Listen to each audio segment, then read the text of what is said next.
You learn something new all the time. And I got to be honest, I've been in radio now for quite some time. I did not know this. Do you know the other day we were playing I Love Rock and Roll? And it just came up again, 10 minutes ago. So 9-10 minutes ago.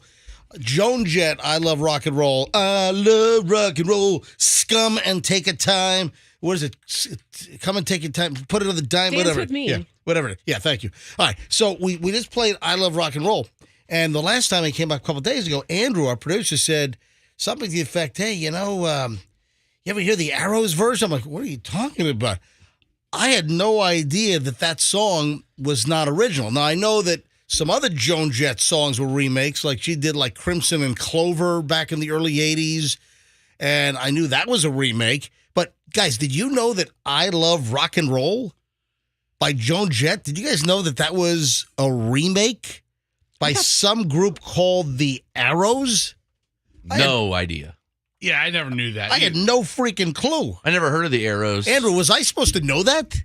I know 80s music, so whoa. I Yeah, kinda but knew. wait a minute. I feel an 80s music quiz coming someday. Wait a sec. When was the Arrows song, though? That wasn't 80s, right? No, but he knew that the Joan Jett song Was from a the cover. 80s tied Right. back to that. I get it. All right, but when was the Arrows song? Was that 70s? No, this was 1928. Was it 1920? 29. Yeah. It's a big band. I'm a flapper. I Love Rock and Roll by the Arrows. Very popular at the speakeasies. Hang on, I couldn't hear you. What's It that? was very popular at the speakeasies. Yeah. All right, so thanks to YouTube, All right. does this guy go, ow? I guess not. Oh, there it is. It's a little guitar hit. I saw her dancing there by the record machine. Oh, saw her dancing there instead of him. Of course. The beat was going strong, playing my favorite song. I like this version better.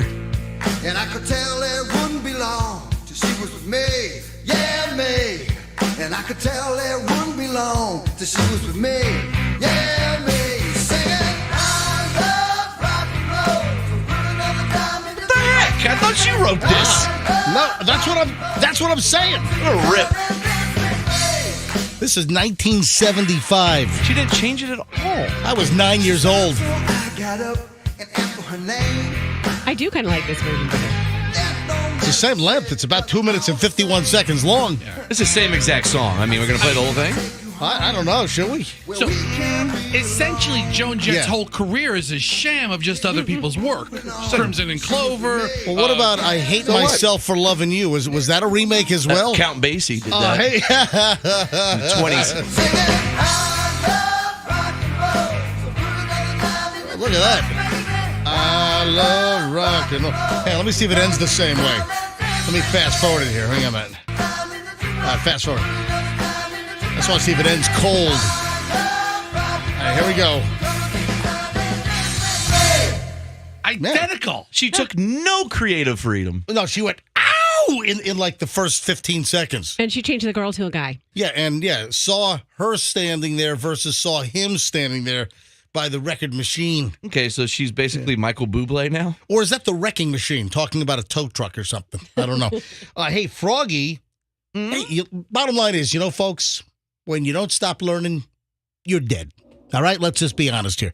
Froggy, I've got to make an observation about you. Yes, well. I saw a safe driver this morning. I passed by Froggy. He was just going slow like a grandma in the left lane on MLK. And I passed by Froggy in the right lane, and Froggy did not appear to have the glow of... is that you I saw flicking off an old man? No. Froggy did not appear to have the glow in his face of a cell phone while driving. You were just driving slow because you were just driving slow. That's how I drive. Yeah, that's how he rolls. I choose to roll slow. So I want to just make an observation that the last time I saw you, about, 3 weeks ago, you were watching TV on your... It was Ric Flair's last match. And I will say that you were speeding this morning. You took a left turn without a blinker. I did not. You ran a red light. Wrong. I did. Almost Sounds mowed about over right. an old man. I did not run a red light. Pretty sure you were driving while naked. I did not make a left turn without a blinker. I was not speeding. I didn't. Naked? No, I was not naked Okay. either. Andrew No, said I- you got dressed in here So this morning. You're What's that wrong. about? Everything you're saying is wrong. Yeah. So I see something on YouTube occasionally, and I saw it this morning, I think, for the first time in real life. Driving over the bridge, Yep. Oh, a shelf? the left lane. Oh, No, okay. I saw like a shelving unit off on the right Okay. side. Ooh. Right. Take that. Like a plastic shelving unit. Froggy will repurpose it for his Yeah. pre-owned collection. The left lane's for passing. Yep. I think a guy was going slow, and that Pinellas County Sheriff's Deputy SUV that rolls over with us that we see a couple times each, Yeah, I saw him lit up on the right side. Yeah, me too. he was behind him. What are you saying? Okay. No. All right, No. hold on a No. minute. No. I have information on that. Oh, you do? Yeah, All right, well, can you hold on to that thought? I thought I saw something happen in real time, I but I don't- guess I'm wrong. I don't know. You're saying the left, the Pinellas County Right. Sheriff's Chevy Suburban or Blaze or whatever that thing is, or on Tahoe. Yeah. No, that was over on the right side. All right, Right. hang on a second. Right. I don't want to get too late All here. All right, let's try to solve Fester's mystery, and then Roxanne apparently has the real information. All right, hold on a minute. Let's find out next. First, traffic, and then Pat George has got it, and we're back in a minute. MJ Morning Show. Hang on.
You got the MJ Morning Show. It's Q105. It's rolling up on 620.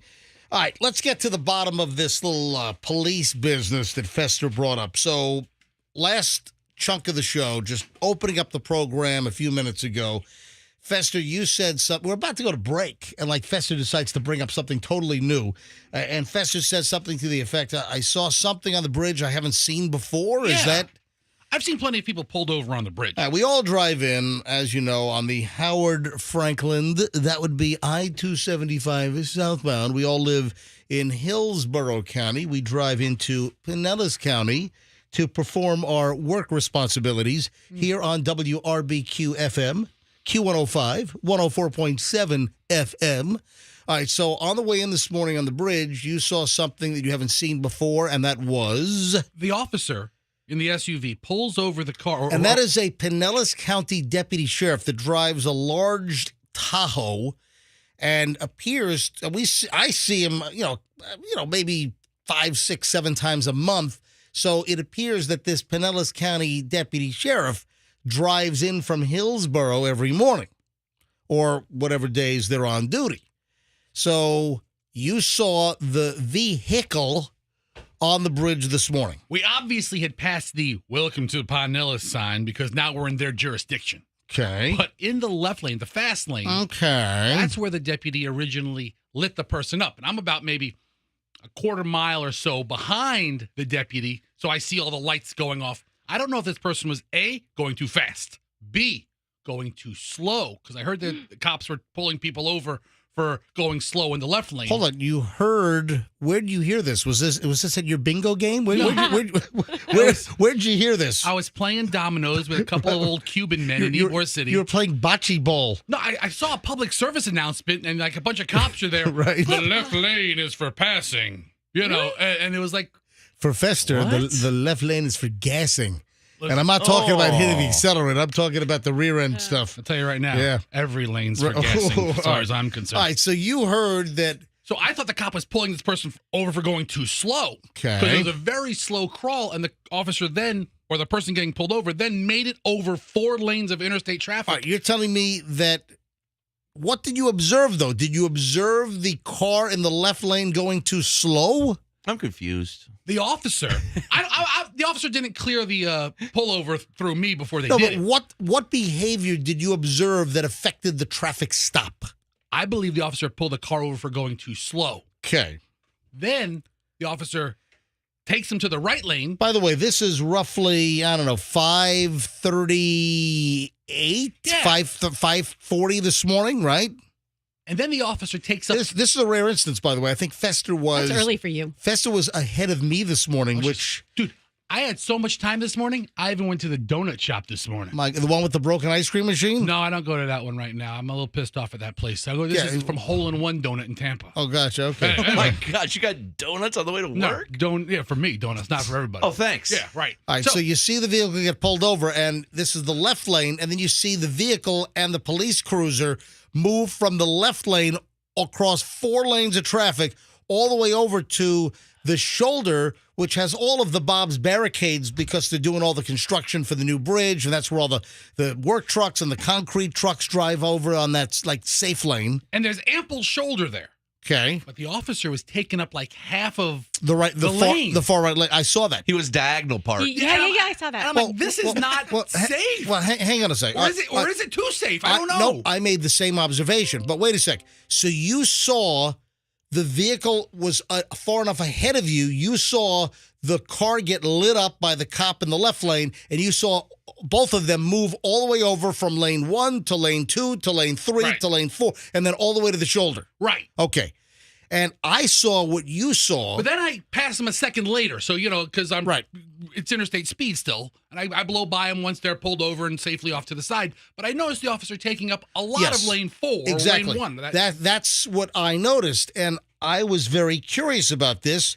And it's funny you bring it up because I didn't know if I was going to bring it up, but it did occupy some space in my mind. The vehicle that was pulled over on the bridge was all the way over safely on the shoulder. True. But the Pinellas County Deputy Sheriff had their car on an angle. Now, you'll see on the interstate when they're well off, like the troopers, they won't pull directly behind. They'll pull off on an angle, but typically they're completely off the road and they're pulled over on the side on an angle. And this particular traffic stop this morning, the car that was pulled over was safely fully over on the shoulder, but the Pinellas County deputy in the big Tahoe, they had half of their vehicle occupying like half of the right lane on the interstate when people are driving. Well, it's a 60 mile an hour speed limit reduced from 65, but still people are doing 75, 85 miles an hour. I just thought it was odd that and apparently, did you say that it was a female deputy? Yes. I just looked quickly when I went by because I too allowed some of this police pullover to take up space in my brain. And I thought, oh, look, it's at a diagonal, just like you guys. And then I peeked over, and I believe that it was a female officer who was issuing a ticket to the person that she'd pulled over. But it was I thought it was not a good, safe traffic stop for the deputy's vehicle to be diagonally parked, half on the shoulder and half occupying a good chunk of the far right lane on the Howard Franklin at freeway speeds. I just don't think that was a good, safe stop to be parked and angled where the butt end of your vehicle was dangling in most of the right lane. I thought it was in that situation, just park all the way over. The front of the vehicle was in the lane because he was diagonal. The cars like that, and it was sort of shielding the other car. So I'm trying to. I'm long past this by now. I don't know what's going on here because I've already blown by. The front was in that lane. All right, so then it almost looked like the cop car was shielding the other car in case anything come towards it. But still, you had the cop car that was. Okay, Froggy's right then. So behind the vehicle, the whole front end of the Tahoe was all jutted out into half of the far right lane. And I didn't think it was you don't see troopers do that. Caught me off guard. When the troopers pull you over, they are fully over. If they've got shoulder enough space, they'll do sometimes the diagonal over on the grass. But it didn't make sense to me. I thought it was grossly unsafe. Well, let me give you the exciting conclusion to this. As I'm rolling, would you stop over and scold the traffic stop? Roxanne Wilder live on the scene. Officer, what's I'm up a sovereign citizen. Yes. Everybody on the bridge in the 3 right lanes was pumping the brakes, putting the brakes on. I thought there might be another accident. That's how much it was stopping traffic, so people were slowing down to trying to get around it. So yes, it was a hazard is probably a strong word. I thought it was a very odd traffic stop position when you've got cars blasting by at 75, 80 miles an hour. I just thought it was a very awkward traffic stop. So all of us noticed it. We all saw it. Maybe we should all be police officers. Maybe since we're so knowledgeable about this. I could never pass the physical. That is a true statement. Yeah, no, we should not all be police officers. I would be on desk duty. I think I would pass the physical. Froggy would probably pass. I think Roxanne would pass. But Fester, you're correct. I think you'd be the only one. Well, dude, you brought in a donut this morning. I mean, then that's perfect. Maybe I should be. Oh my God, maybe I should. All right. Hey, just get rolling, folks.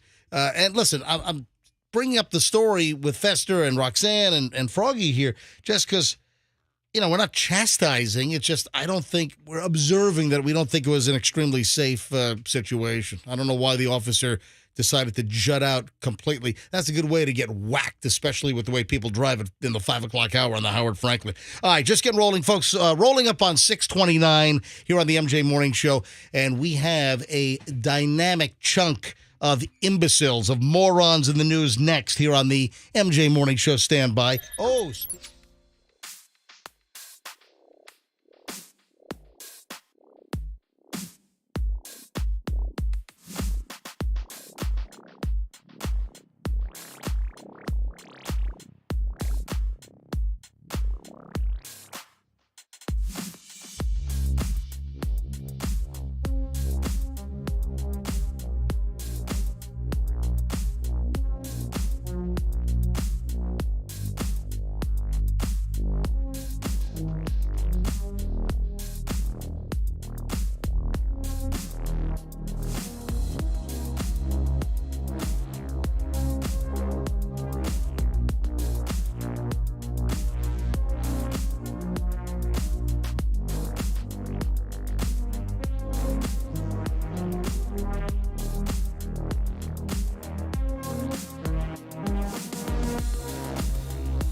Sorry for the fake out. It's not actually the tubes and talk to you later. It's the instrumental track. It's our rejoin music here for the early chunk of Morons in the news. It's kind of ironic. Why is that? You pick a tune called Talk to You Later, and you're actually talking to them now. I thought in talk radio you weren't supposed to play a bumper music that is a played song on that station. Therefore, you just made a boo-boo. We don't play the song on Q105, you bonehead. Yeah, unfortunately. Never mind. Yeah. So That's a good song. it is. No, this is not. We don't play this. I don't think this tests. I like this sound. Oh, you like the little pachunk? You like the pachunk? I made her on a Monday. Oh, God. You're the worst. It's karaoke. Wait a minute, is that even the lyric? Crappy-okie. Hey, do you have the actual song, Fester? Before I get to the early morons in the news, is that even the first lyric? I met her on a Monday. Oh my God! I thought we were at karaoke night at Pete's place. All right, you ready? Go ahead and skip the ad. All right, here we go. Skip the ad. All right, here we go. Oh, this is a live version. Why would you choose a live version? First one I clicked. Oh my God! Not to mention the volume's all low. All right, hold on. Let's hear it. I met her on a Monday. Oh, I'm sorry. I met her on the strip. I met her on the strip. Or whatever the heck. Where the hell did I get? I met her on a Monday. What's usually when you meet people? I'm that guy that just makes up lyrics to songs. I have no idea what the hell. It's called Don't Karaoke. Yeah, exactly. All right, early morons of the news. Kind of an unorthodox edition today in the morons of the news. Hey, I feel like I have to mention something real quick. Oh, boy. We got a little bit chastised for our comments in the last segment about the police officer, and we got some people saying they do that for safety, forces them to get over since not everyone moves over for emergency vehicles. A couple of those. But the troopers don't do that. When the troopers are pulling people over on the Howard Franklin, they do not have half of their vehicle completely jutted out into a lane. So that's pretty much the troopers' jurisdiction on the interstate. I don't know why the troopers don't do it then. I think that situation was more dangerous than not, is what I observed, and I think what you guys all observed as well. From a cop, the angle, wheels turn to the left, or in case we get rear-ended, a rear-end collision shoots the car back into traffic, doesn't crash into the cop who is at the violator's window. But crashes into all the other cars coming by. No, I understand. I knew there was a reason. I knew there was a reason for that angle, but I just don't know if that vehicle should have been occupying half of the travel lane. And, it does bother me when I see vehicles whiz by and not slow down or change lanes when there is a cop or an emergency vehicle or even a tow truck or a road ranger.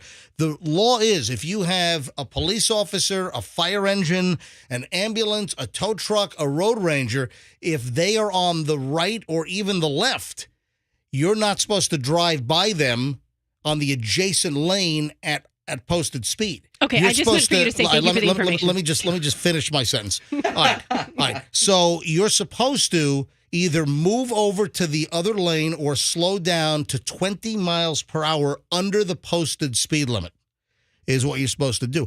I think we all agreed, though, that was probably more dangerous than not.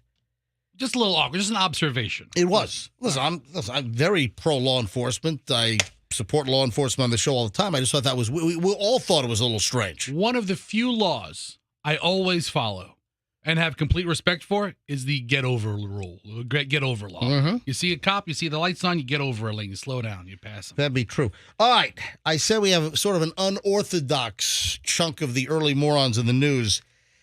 Guess what law went into effect in New York?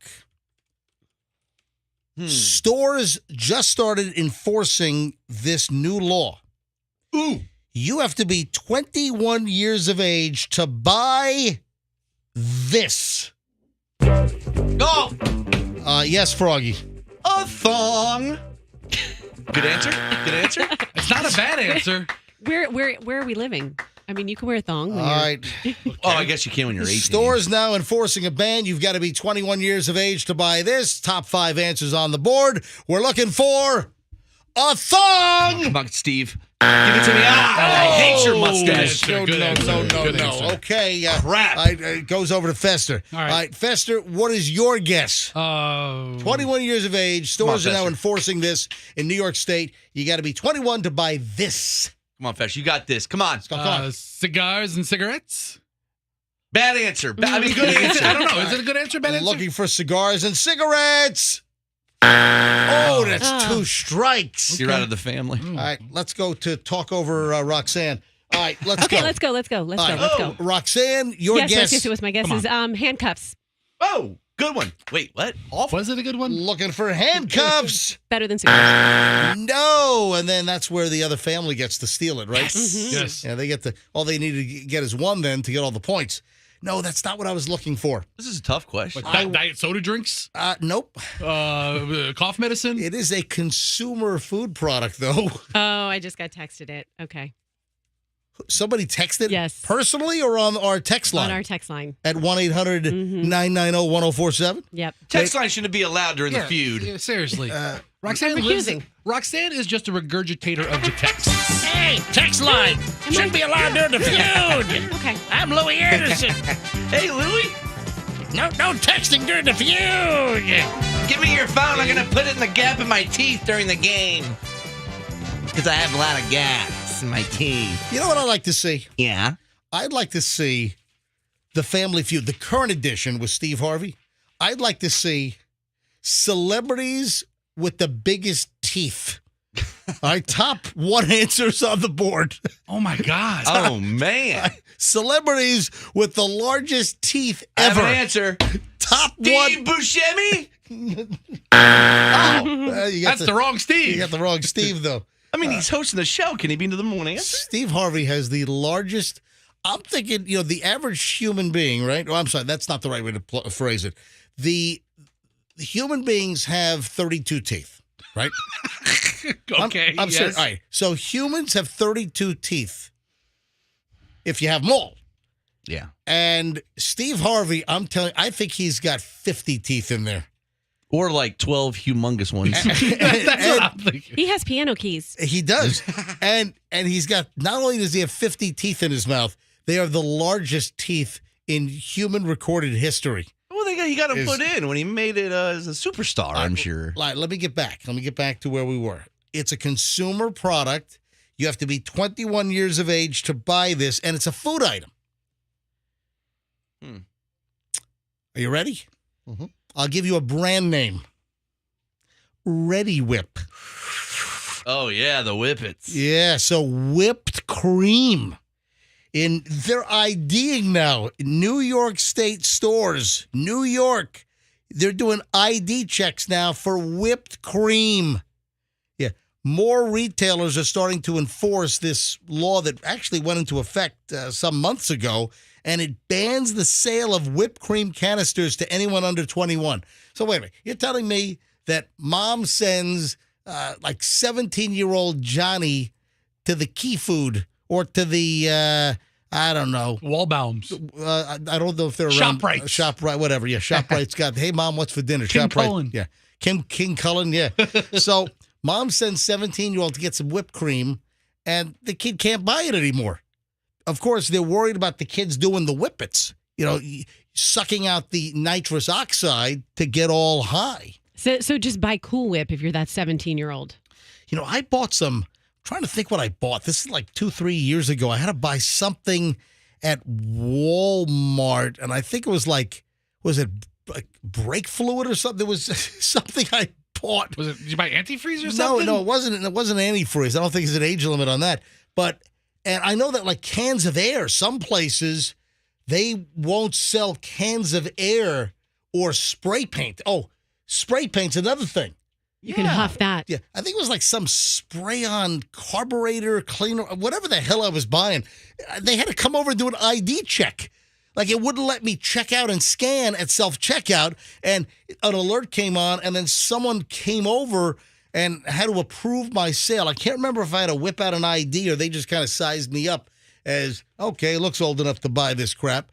But there are certain things that stores don't sell people, and now in New York, most stores are now starting to enforce the whipped cream, no sales under 21. So I don't understand. Is it a rash of people doing whippets in the street? Young kids, where did they come up with this data that supported this ban? Well, I think that whippets and the inhaling of the nitrous oxide used as the propellant to get the whipped cream out of the can, that's been a known factor for a long time. Yeah. Is it a problem, though, in New York? Anyway, the first offense for a store It's an epidemic ravaging the it's city. Only New York. Curious about. The first offense for a store that sells whipped cream to someone under 21 is $250. And then subsequent violations shoot up to $500, so the store can get in trouble for selling whipped cream to adults under 21. Let me get this straight. Hey, let me get this straight. All right. You're 18 or 19 years old. You're old enough to go to war. You're old enough to enlist. You're old enough to go to basic training, learn how to use an M4. You're old enough to drive a Humvee or whatever. You're old enough to go to combat, but you can't go and buy a can of Ready Whip. What are you going to put on your Jell-O? What you gonna put on the Jell-O? Let me slip this in your Jell-O. Roxanne slipped in a very good observation earlier. This would not affect me. I am a Cool Whip household. Yeah. However, Nothing cool about you, dude. You're sweating to death right now. I think Cool Whip is terrible. I'm sorry. Oh, here we go. I want real dairy topping. No. I don't want some Whipped cream? No, I don't want like vegetable oil whipped up into some kind of white fluff. it's a whipped vegetable oil that is fantastic. You're a cream diva now. Yeah. Hey, Andrew, what was that about WD-40? He just whispered something in my ear. I had a caller that said Walmart's product, the product at Walmart that they will. Can you put a sentence together for me so I can understand what was, They'll card you for it. What was that, please? I was told by a caller that the product at Walmart that they will check your ID on is WD-40. Thank you very much. But no, it's other stuff as well. Am I being a little surly this morning? Yeah. I think we're all being a little punchy. You think so? Yeah, why does Walmart need to see ID to buy WD-40? No. You know what else I think is a moron in the news? Who the hell would pay $12.6 million for a baseball card? I thought that the Honus Wagner card, which sold last year, wasn't that like $7-point-something million? That's the most expensive one ever, I thought. Yeah. So a 1909 Honus Wagner card that sold for $7.25 million in a private sale. Was that the local family that owned that card, or it was like some guy? It was some kind of local Bay Area connection. And now that sale's been topped. $12.6 million for a Mickey Mantle baseball card. In amazing condition. Almost perfect. It was a 9.5 grade. Is that out of 10? Wow. So a 9.5 out of 10. It's out of 50, actually. Listen to this. The person that just sold the card, they bought it in 1991 for $50,000?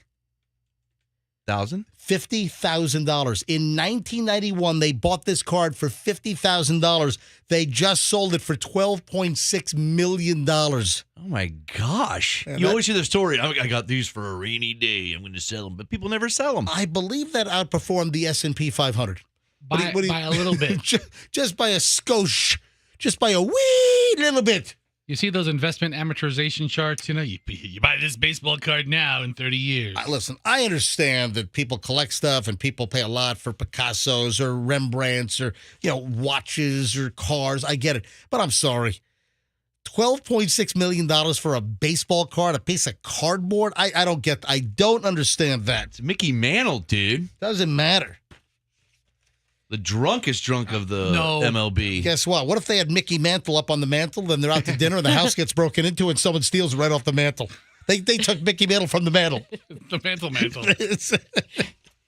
All right, we got to take a break. All right, I got more stuff. We didn't talk about the two pilots strangling each other in the cockpit. Oh, yeah. We had That's this. not an American airline. We had this in yesterday's pile. We just didn't get to it. How'd you like to be on a plane where the two pilots are strangling each other while you're in flight at 37,000 feet? All right, hold on. That and a whole lot more next here on the MJ Morning Show on Q105. Stand by.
Q105, 701, rolling up on 702.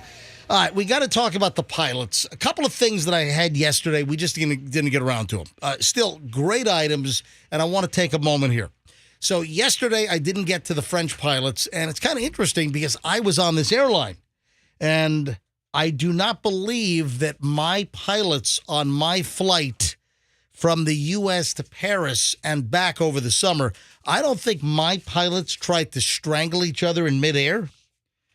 All right, that's first. And then the school bus story is crazy. And again, I did not get to this on yesterday's program, even though I had great sound of the kids screaming. Why are kids doing this on a school bus here in Florida? Yeah, the wheels on the bus go round and round. Get to that in a second. All right, first, I was on Air France. Michelle and I, we flew Air France over to France, and then the whole family, when we collected our kids back in late July, Chloe and Julian, they joined us, and we all flew back, and I believe on both flights there were no pilots at each other's throats strangling each other. That is my understanding. I didn't hear any disturbances, but this is odd. I guess this happened back in June. The story is just kind of coming out with more detail about a brawl on a plane. Now, obviously, when we hear about a fight on an airplane, it's usually some disorderly, screwed up passenger, whether they're drunk, whether they're on drugs, whether they have a mental problem, whether they need a checkup from the neck up, whatever the story is, whether the passenger gets into an argument with a flight attendant and knocks out a tooth. Usually it's passenger related and it's in the back of the plane. If the pilot has anything to do with the story, they're usually the calming element in all of this. Well, not in this case. Air France now, we learn, has suspended 2 pilots. They got into a fight. This was a flight back in June from Geneva to Paris, and this was an Airbus A320. And the captain and the first officer, they got into a physical altercation. They got into an argument. I would love to hear the cockpit voice recorder on that. Because, you know, the cockpit voice recorder, it records like the last hour of the conversation in the cockpit. I think it's an hour now. I want to say that with the old tapes, it used to be 30 minutes. But I think hey, Andrew, can you look up cockpit voice recorder? And I think it records the last hour now, if I'm not mistaken. But there's a microphone. A lot of people don't realize this. There's a microphone in the cockpit. So if you actually go into an airplane cockpit of a commercial flight, if you look at the panel that's above their heads with all the switches and knobs and buttons, you'll see like a little microphone thing. And it records what goes on in the cockpit. So if there's an incident or an accident, they have the last hour or so of what was being discussed and what happened.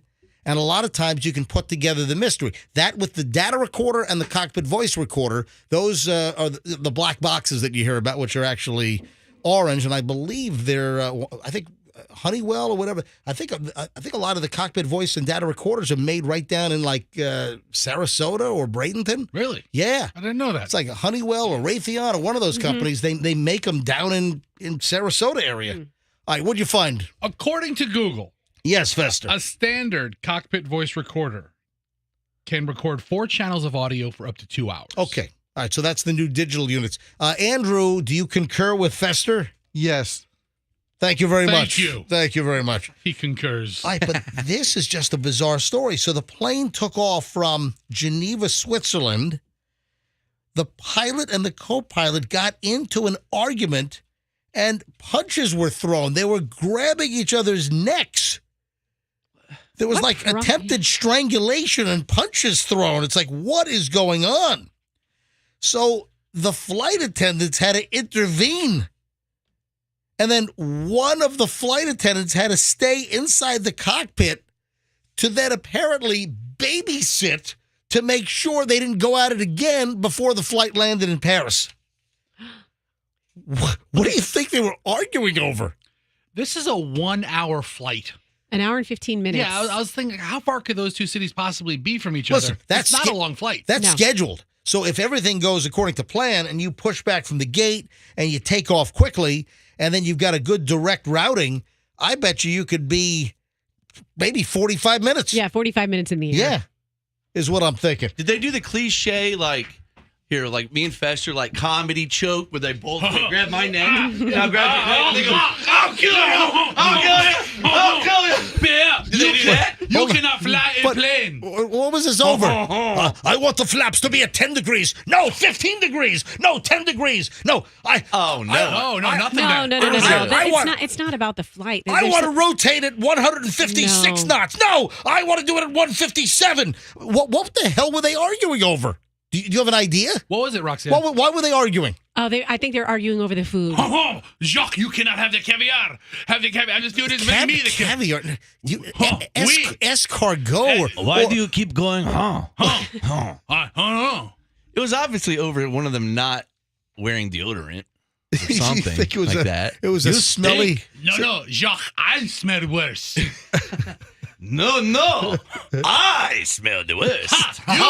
You smell very Look good. at my pit. You can see Pierre. the stink. You can see it. So wait a second. Pierre, you are very stinky. This is true, but... So you think they were arguing about who has the worst Pepe Le Pew? No, yes, me. Yes, Andrew. I think I was going to hear something like, we need to find someone who can not only land this plane, but who didn't have fish for dinner. I don't get that joke. However... Oh, come on. Who hasn't seen Airplane? I think it's a 1980 Airplane It's a movie good reference. one, Andrew. If it's anybody French in Airplane, I might have put it together. My wife has the longer armpit They spoke hair. jive. Yeah, but did anyone speak French jive on that airplane? Yeah, that's what I want to know. But just a mystery. We don't know exactly what happened. And what happened was Air France, they originally, I guess, talked about the flight landing, and there was an argument in the cockpit, but it was actually a media outlet that first reported. It was like a international media outlet that first got the word that they were actually physically punching and hitting each other and choking each other. If you say my wife has short armpit hair one more time, I will put you in your throat. I swear I can braid it. Braided armpit hair. All right, now, attention all school kids. If you're getting ready to go to school this morning and you're getting ready to get on the school bus, hope your wheels don't fly off the bus. All right, now that's pretty odd. That is pretty rare. Would you agree that a wheel, imagine a big yellow school bus, a standard yellow school bus here in Florida. This happened in Jacksonville. So would you agree that it's pretty rare for a tire to fly off a school bus while you're driving, and for the students in the back of the bus to see the rear tire actually roll past them? My gosh. Yeah, that's the noise. This is the noise you're hearing. Listen. They're on the bus watching a wheel from the bus come off and start rolling past them on a road in Jacksonville. Isn't that a nursery rhyme? Yeah, it The is. wheels on the bus go. The wheels on the bus go. Poor kids. All right, you sound like high schoolers. They don't sound like, middle schoolers or elementary Still kids. fright. Yeah, they were high schoolers. But Okay. listen, that's rare that a wheel's going to fly off a bus, right? What if I told you that it happened twice on different days on the same bus route? I would ask if Fester had attached the wheels. That is a very good question. Nice. Because Fester used to work at the Sam's Club tire department, and Fester was fired because he didn't tighten the front right wheel of a lady, and it flew off on what, Park, or where was it? It was on Park Boulevard and kind of like by Belcher Road. And the lady's tire flew off because Fester didn't use the torque wrench. You go, I didn't use anything. I just kind of just hand tightened the lugs and sent her on her way. and then she makes a turn and her tire flies off on the road. Right down the And road. she's scraping axle all down on the Belcher Road or wherever the hell it was. All right, this is crazy. This is out of Jacksonville. And the wheels on the bus fell off. Not once, but twice. This video was recorded by a student transporting Duval County public middle and high school students. And it was recorded last week as the wheel rolls by the bus That's horrific. after it came off. Yeah, the school district said it's aware of the issue. Oh, good. I'm glad you're aware of the issue. Yeah. but it's the second time this week that it happened. What? Wait a minute. The second time last week that it happened. 2 times last week, wheels flew off the same bus on the same route with the same driver, is what I was told. Same driver, different bus. Okay, all right. Okay. All right. So same driver, same route. It was a different bus. Somebody trying to murder this guy? What is going Is there a on? hit out on him? Right. Is he owed debts? The school district said that the contractor is aware of the issue and they're working to make sure it doesn't happen again. Yeah. How about tightening the lug nuts on your wheels on the bus? Is Legally Blind Mike the new mechanic over there? That's what it sounds like. Oh, it looks pretty good. Listen to this. This is from Jacksonville Television. And first of all, this is one of the kids. And then here is, I guess, is this a parent and a reporter from, is this like Action Jack's News? Absolutely, she was frightened. She was panicking. Gladys Wheeling says her freshman daughter. Gladys Wheeling. Oh, my God. Her name is Gladys Wheeling. Absolutely, I guess she's talking about her daughter or granddaughter. absolutely, she was frightened. Yeah.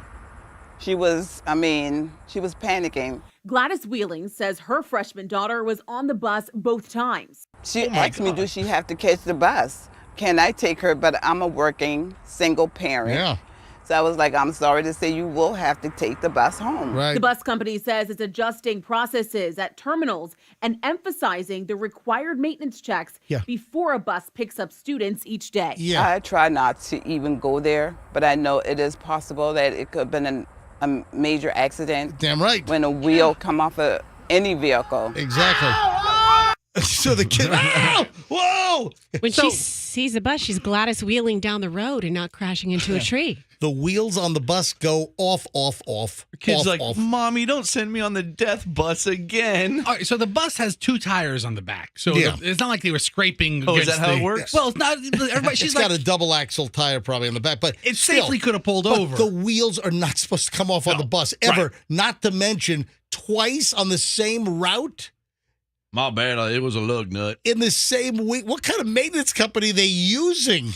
So I'm watching this bus tire roll down the road, and I think crazy. of like YouTube videos I've seen like from Bangladesh where like a tire pops off of like a delivery truck. Hey, but listen, and it clocks somebody. this could be very dangerous. Yeah. There are people that have died. You're on the interstate, a wheel flies off and comes flying through your windshield from the opposite way. That's happened, folks. All right, so Jacksonville, can we get a trifecta here? Can we get a triple? Can we get a hat trick? We got a hat trick of 3 wheels flying off the same bus. No. Let's hope not. I'm kidding. All right, 7:14. It's the MJ Morning Show here on Q105. Do you remember our discussion about ranch dressing? Oh, yeah. We spoke seriously. We spoke about ranch dressing last week. Something interesting. I've got somebody sent me a picture of their ranch dressing, and I don't understand the label. I am mystified. And then guess what? My family has a new nickname for me. Is it ranch dressing? Well, no, it's not. Okay, but hang on. All of that and a whole lot more because we go for an hour and 20 minutes nonstop next here on the MJ Morning Show. Hey, folks.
Show on Q105, and Roxanne just came over and grabbed my shirt and you know what? I think I pulled one of your chest hairs.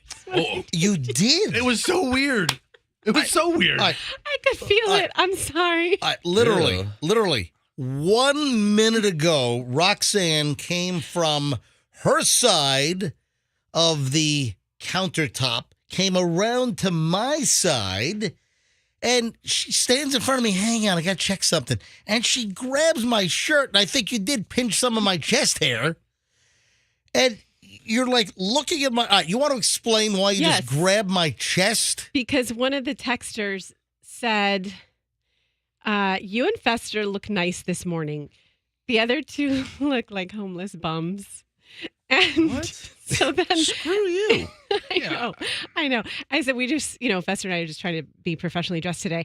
But then they said, not sure if it's just a video, but MJ looks like his shirt is stained. So I was trying to get a closer look at your shirt to see if it was stained. Yeah, and you might have a little stain There was a stain right here. Yeah, I actually pride myself on looking like a bum. So There's really people that watch and then text. What's happening? Yesterday, you were here yesterday, Froggy. Somebody commented about MJ's cancerous mole over his eye. Oh, over there. oh, yeah. Say What is that? It is not a... It's monkeypox. It is not monkeypox. All right. It's a mosquito bite. I know. It's a mosquito bite that I picked, and I have a little bit of a red mark because I picked a mosquito bite. I got bitten over the weekend, and I kind of picked that, and I shouldn't have done that. All right. People are watching us every morning on MJTV. Tired of that. You are... Let's just shut the damn thing off.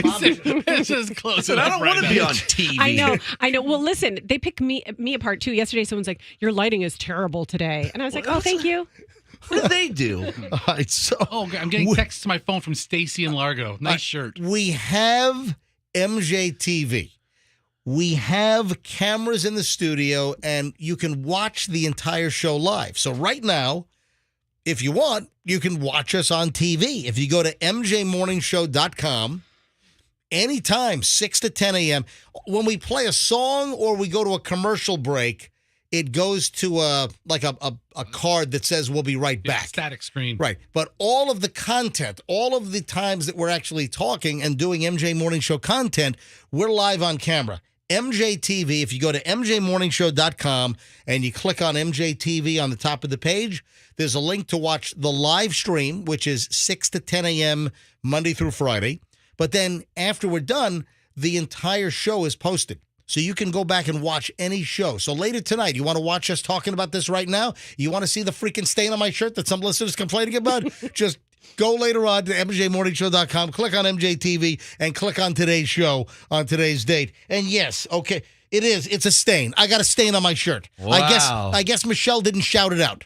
Stop the presses. Right, is it that obvious? I mean, apparently people are commenting on it. Jeez, unbelievable. And then Roxanne's coming over here and grabbing my chest hair. Yeah, she's like, hold still. And she starts rubbing out. First she flattens out the chest, and then she pulls the chest. Now, speaking of hair, your fiance is bald. Yes. Bald. All right. Does he have chest hair? No, it's kind of weird because when I grabbed you like that, I was like, "Oh, this feels weird." Yeah. He's like a fish. So wait, does your fiance have chest hair? Yeah, he does. I guess he shaves it. He shaves his chest hair too? I guess so. Oh, God. Yeah. How do you not know? Because he's a never nude. He wears shirts all the time. He's a never Just nude. kidding. He's wears never shirts? shirtless in the house. He's never shirtless in the house. But no, whatever. of course I've seen his chest, and All right. it's like kind of shaved. All right, I have a lot of stuff to do with you guys here, so let's get rolling. First of all, my family thinks this is hysterical. They have a new nickname for me. So if I drink and they think that I'm a little buzzed, guess what their new nickname for me now is? What? Toddy? What is my real Hot toddy. hot toddy? Hot toddy. What is my real first name? Todd. Yeah, Todd. All right. So MJ is my radio name for many, many years. This goes back to the mid 1980s. But my real first name is Todd. MJ is Todd.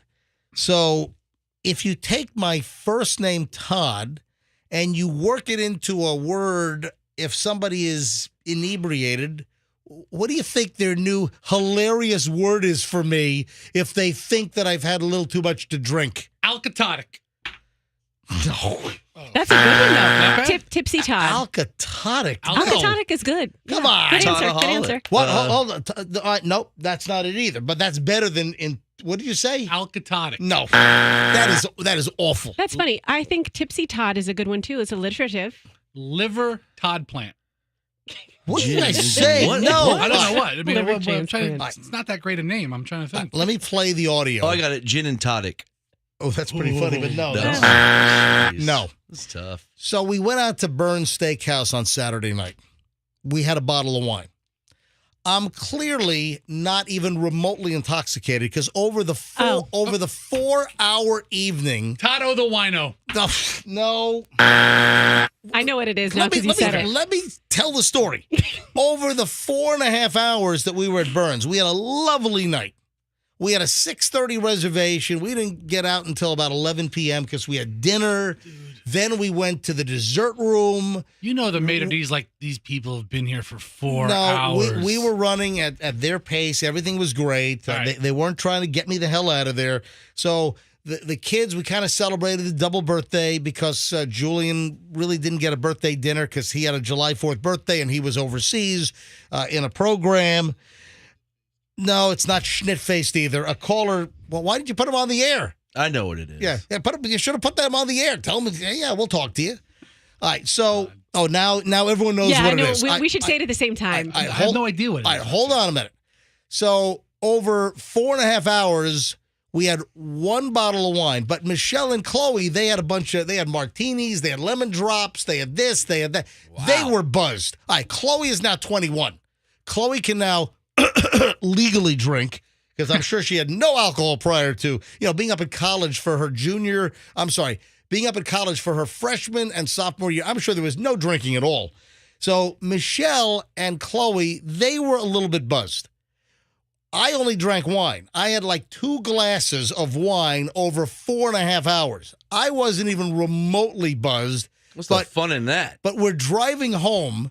And by the way, I didn't drive, even though I could have easily driven. Julian, who didn't touch a thing because he's 18, Julian drove because Julian can drive, and I sat in the front passenger seat, and Michelle and Chloe are in the back seat just laughing it up, just hooping it up because they're a little buzzed. Mm-hmm.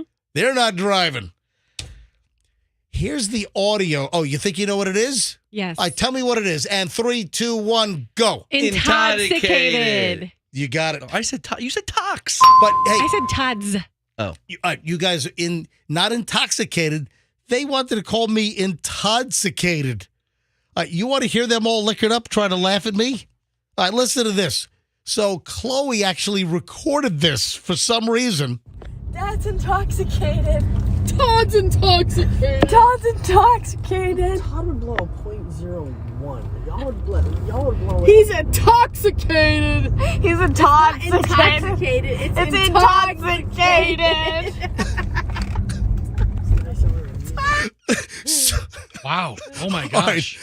How did you tolerate that? That is intolerable. MJ.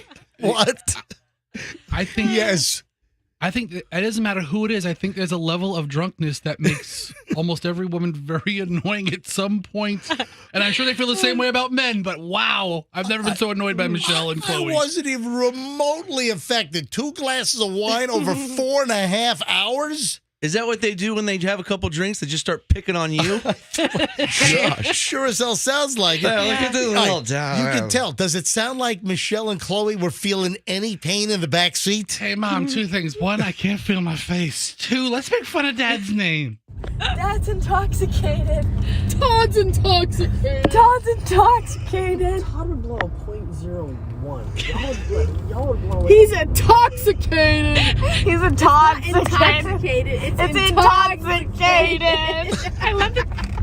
What's Julian doing? Equations? Well, did you hear Julian's like, he would blow a .01. I love how they all talk about you like you're not there. They talk about you, not to you. I'm telling you right now, I wouldn't even blown a .01. I would have been 0.00. I wish I was intoxicated right now. Because my last drink was like 2+ hours prior to, getting in the car, and I didn't even drive. Julian drove. So That's how responsible I am. Yes. Hey, you remember we were hit by a drunk driver? Do you remember my burn story? In a taxi or an Uber or something? Yes. So Michelle and I were meeting a friend of ours, another couple, for dinner, and I think we were meeting Joe Mello. Yeah, it was Joe Mello and his wife.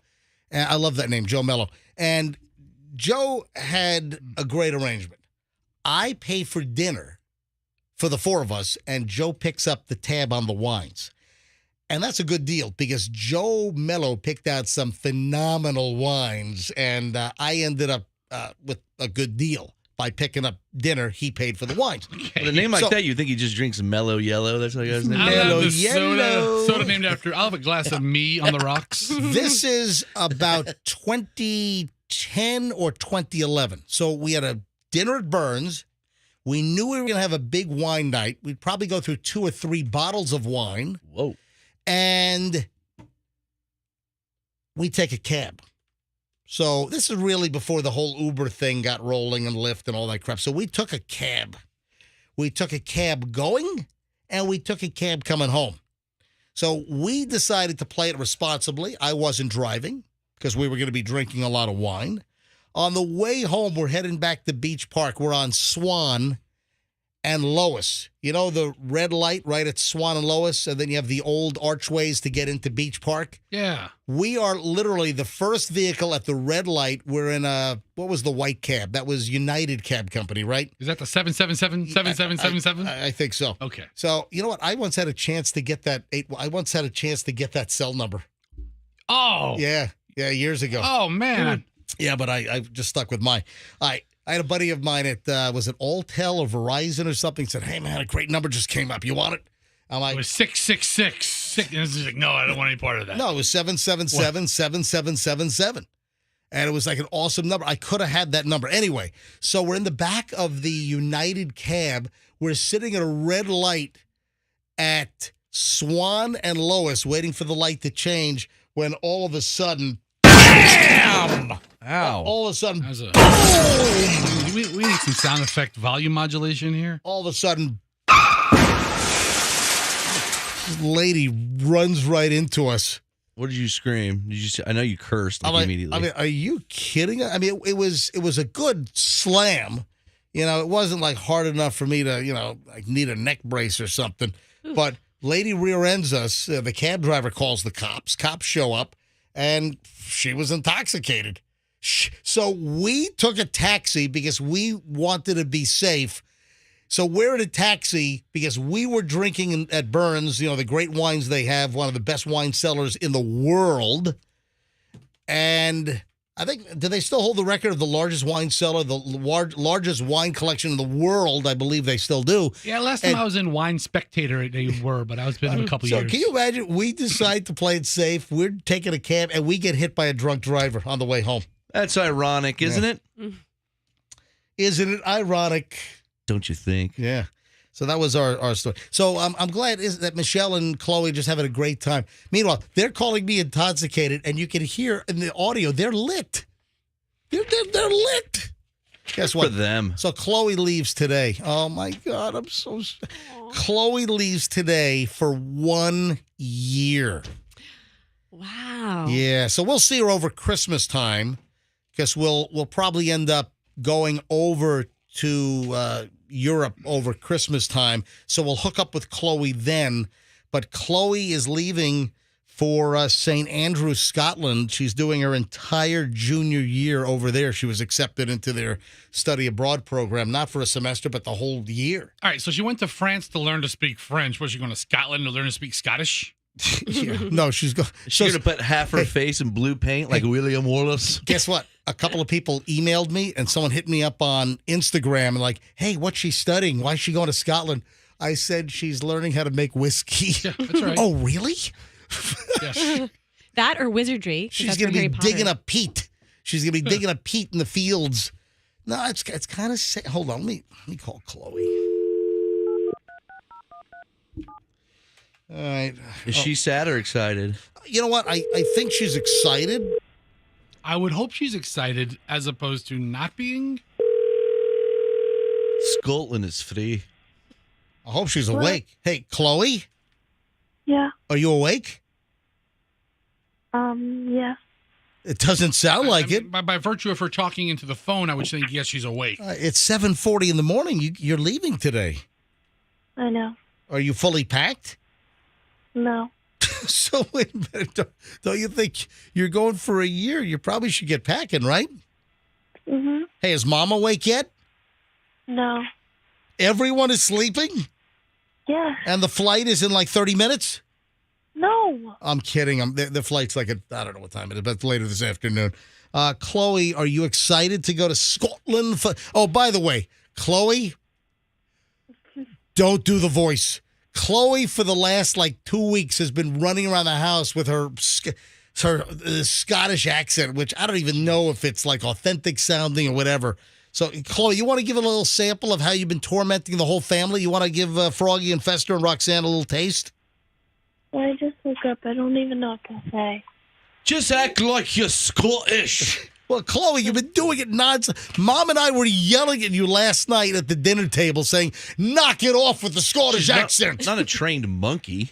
Well, she can do it. Give us a little bit of your fake accent. Go ahead. I don't know. I was just talking in my Scottish accent, and then you sent me to my room. You sent me to my room after I talked in my accent. Oh, all right. I've heard enough. Kind of Australian, kind of. All right, Chloe, if you do that over there, you're going to get hit. No. Okay? Yeah, I know. You'll be very popular very quickly. Just stop it. All right, Chloe, are you going to miss us? You're going to be gone for a year. We'll see you over Christmas, I believe. But how do you feel about leaving us? You can say I great. don't know. You can say awesome. Just say it in Scottish. It's great. No, it's obviously it's a while that I'll be away from you, but I'm really excited for the opportunity. All Good right. answer. Tomorrow night you have a big plate of haggis. Yeah, and oh God, that's the one thing I wouldn't eat over there. I don't want to Isn't try. it like goat innards or something? It's animal guts. Yeah. I didn't want any haggis. I'll tell you what, I'll eat the fish and chips all damn day long. That's some good stuff over there. Be sure you study some wizardry when you're there. Yeah, and Roxanne, by the way, she thinks that you're going to meet a baron. Is that what you said yesterday? Yes, and you should get some sort of title out of it as well if you marry one of these barons. Yes, we'll call you Chloe the American with a crappy accent. She'll be the Meghan Markle. Yes. She'll be A duchess. Chloe Markle. The most hated person in Scotland. You're only there for a year. Hey, guess what? Guess who met at St. Andrews where Chloe is going today? Guess Princess Di? No, you're close, though. Kate? Oh, the kids, right? Yeah, which one? Kate Middleton and Yep. the bald one. So Prince William and Kate Middleton, they met at St. Andrews. Wow. That's what I'm talking about. Amazing. All right, Chloe, I'm taking you guys to the airport, so I'll see you a little later this morning, okay? All right. Good night. Going back to bed. Have a good trip, Chloe. And remember, if it isn't Scottish, it's crap! Okay. What would you do without freedom? Goodbye. What are they doing asleep? They're not done packing yet. It's like, come on, she's going for a year. Isn't she excited and can't sleep? And I'm not sure if going out with your family is really fun or really weird. I don't know. Hey, speaking of alcohol, Yes. What time is it? Okay, I can get this in quickly here. Now, I think I've heard of this before. You know how bartenders kind of watch out for women at the bar? Mm-hmm. yeah, they try to be the white knight so they can end up taking them home. No. I know how it goes with bartenders. You can't trust them as far as you can throw them. He's not completely wrong. See? That is not true because this happens to be a female bartender. Oh. But a lot of times bartenders will look out for women. Remember the story downtown St. Pete, and that got national attention. Remember like a year and a half ago, the bartender, didn't they write a note, is this person bothering you? And it was like on the tab or on the receipt or on the bill, they wrote, was it like tap your shoulder or pull you? What was the story? Remember that? It was wiggle your left ear. No, it wasn't. It was. That's Carol Burnett. It was flare your nostril. Oh, by the way, did anyone see the last episodes of Better Call Saul? No, that's your thing.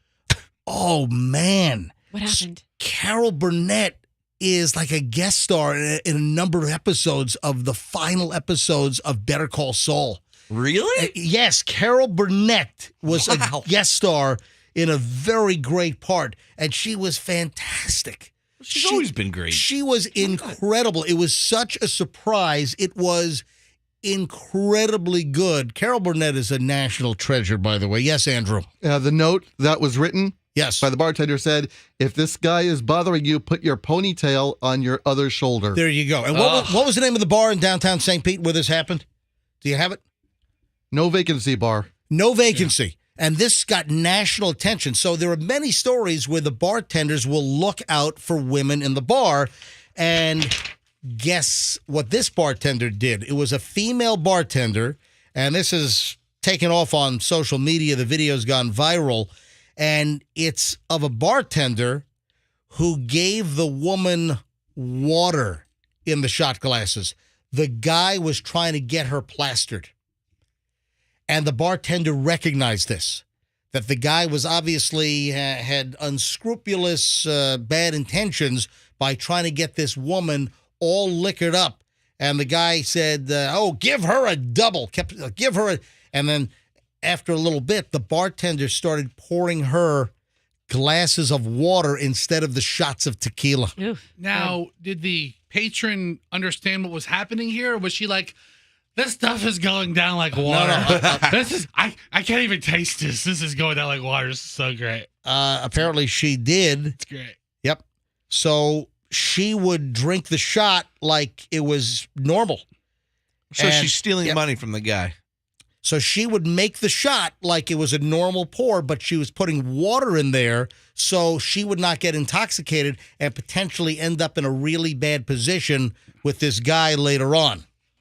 Yeah, did she charge full price for those shots as Froggy suggested? Yeah. I don't think so. That is not addressed. How come every time you put it under the sink instead of pouring it? What are you doing? But this is another example of a bartender looking out for a woman at a bar that a guy was just trying to get her drunk. That's different. Yeah. For a second, put yourself in the male bartender's shoes, all right? You're a single guy, you're a bartender there every night. Hey, look at me. And a hottie comes up. What's going to be your move? Oh, let me know if this guy's bothering you. Any guy. Take home that girl every night. It's a scam, How does that man. work? It's a whambuki. We close at 2 and I can't leave till like 2:45, but just hang out in the parking lot for me. You know what I mean. In the end, the white knight wins. No, it's a move. those bartenders are not looking out for women at the bar just to get with them. Come on, that's... I wish a bartender would call and prove me right. I have to talk about ranch dressing for a moment, and then we have to talk about something else that I actually teased and promoted.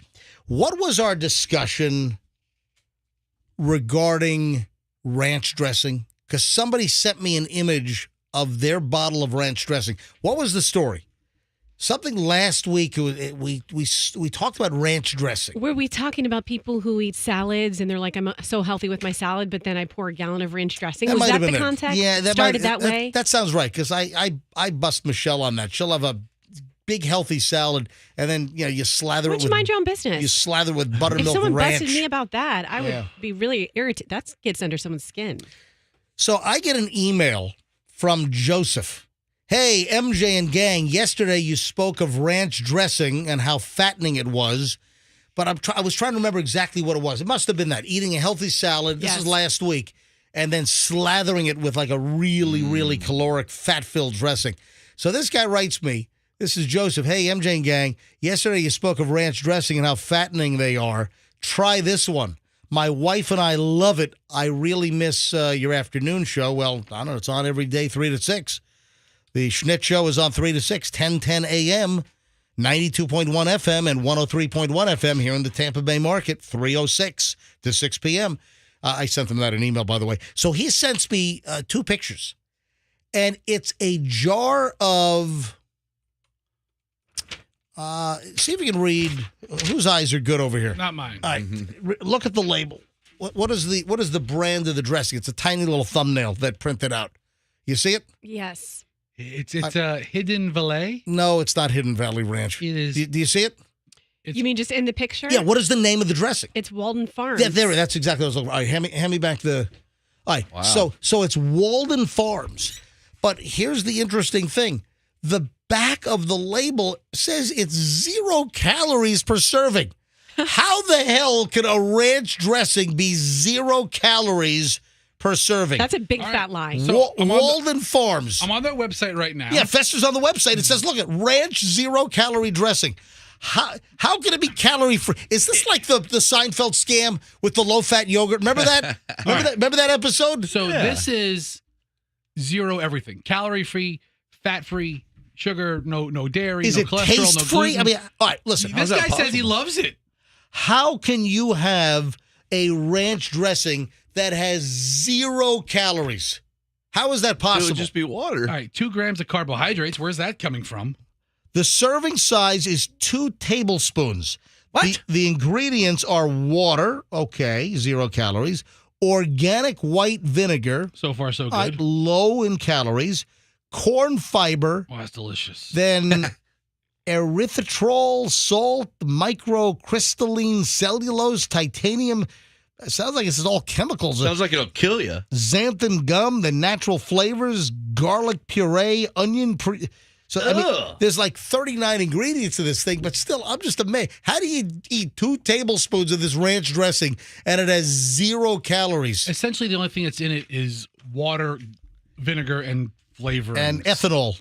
I think you can run your car on this stuff. There's no ethanol in it. Formaldehyde. I'm sorry, glycol or whatever the hell's in here. Yeah, but there's a sweetener here. Then it has some, like I said, pureed garlic and onion for flavor. I was kind of taken aback. A ranch dressing from Walden Farms with 0 calories. It can't be good. It can't be delicious at all. It could be. How could it have any taste We with should- 0 calories? Are you setting this up for a ranch dressing taste test Yeah. tomorrow? I think that I want to see you pull a, what's her face? You know, Melissa McCarthy. Melissa McCarthy. I want to see Festa do a Melissa McCarthy on video. There's a Hidden Valley Ranch party in my mouth. Walden Farms. And then there's a Walden Farms ranch dressing party in my mouth. That stuff must be so water. It probably just goes to the bottom of the bowl immediately. Yeah, I Doesn't don't even stay get on the it. side. I think the Zyme gum is like a Xanthan. whatever that is. Yeah. A thickening agent. There's I gum think- on it. It's like a. Ugh. I think you're right. It's not like Hubba stripe. Bubba. If you like it, maybe you can start to use it as coffee creamer if you're low. 'Cause it's the same. Any guar gum in there? All right, so moving along. It is 7:52 on the MJ Morning Show, running a few minutes late here. I promoted a little item in my daily promo yesterday, and I said, all right, 7:45, we'll talk about this. Do you have the promo, Andrew? I want to play the promo here. So this is what ran all day yesterday after the MJ Morning Show, promoting this item. And Andrew, do you have it? All right, roll it. Hit it. Doing this just once could change your brain forever. All right, so doing this just once could change your brain forever. That was my promo. What do you think that is? Doing this once could change your brain forever. All right. What do you think? You sound Acid? like we're talking about crack or something? Or You know, it's not what you think. But, Okay, so is it for the good or for the bad? Change your brain for the good or the bad? well, I'll let you decide what that is. But I think the obvious guess would be if you did some kind of like psychedelic drug. Haven't I think I've heard that if you do LSD, you do an acid trip, that could like rewire you. That's what happened to Brian Wilson from the Beach Boys. What He became a genius. He took acid and wrote all those albums. It opened up. He says it opened up some pathway in his brain to creativity. all right, I just did acid. I'm gonna write Surfing Safari. I'm gonna write Kokomo. He wrote Pet Sounds, and he wasn't around for Kokomo. I'm gonna write Barbara Ann. He wasn't part of Kokomo? No, he was gone. He was on his bed. He was bedridden for like 10 years. I thought maybe he was tripping because he came up with this place called Kokomo. Kokomo. Yeah. No, he wasn't a part of that. All right. Anyway, it's not drugs. But no, that's a good guess. You know, if you snort coke, if you do some kind of psychedelic, that's a good guess. But no. New research is showing that your first sip of booze, your first sip of alcohol actually rewires your brain. Sip number 1. No. Yeah, shut all this research up. Who's Yeah. doing this? I mean, who sanctioned the study? What do you want to run these researchers over with your car? I'm just saying, listen, I don't drink that much, but I don't think that a sip or even a couple of drinks rewires your brain forever. New research out of Germany, and this is a prestigious university, Whatever. University of Cologne in Germany. Dr. Heinrich Scholz. Oh.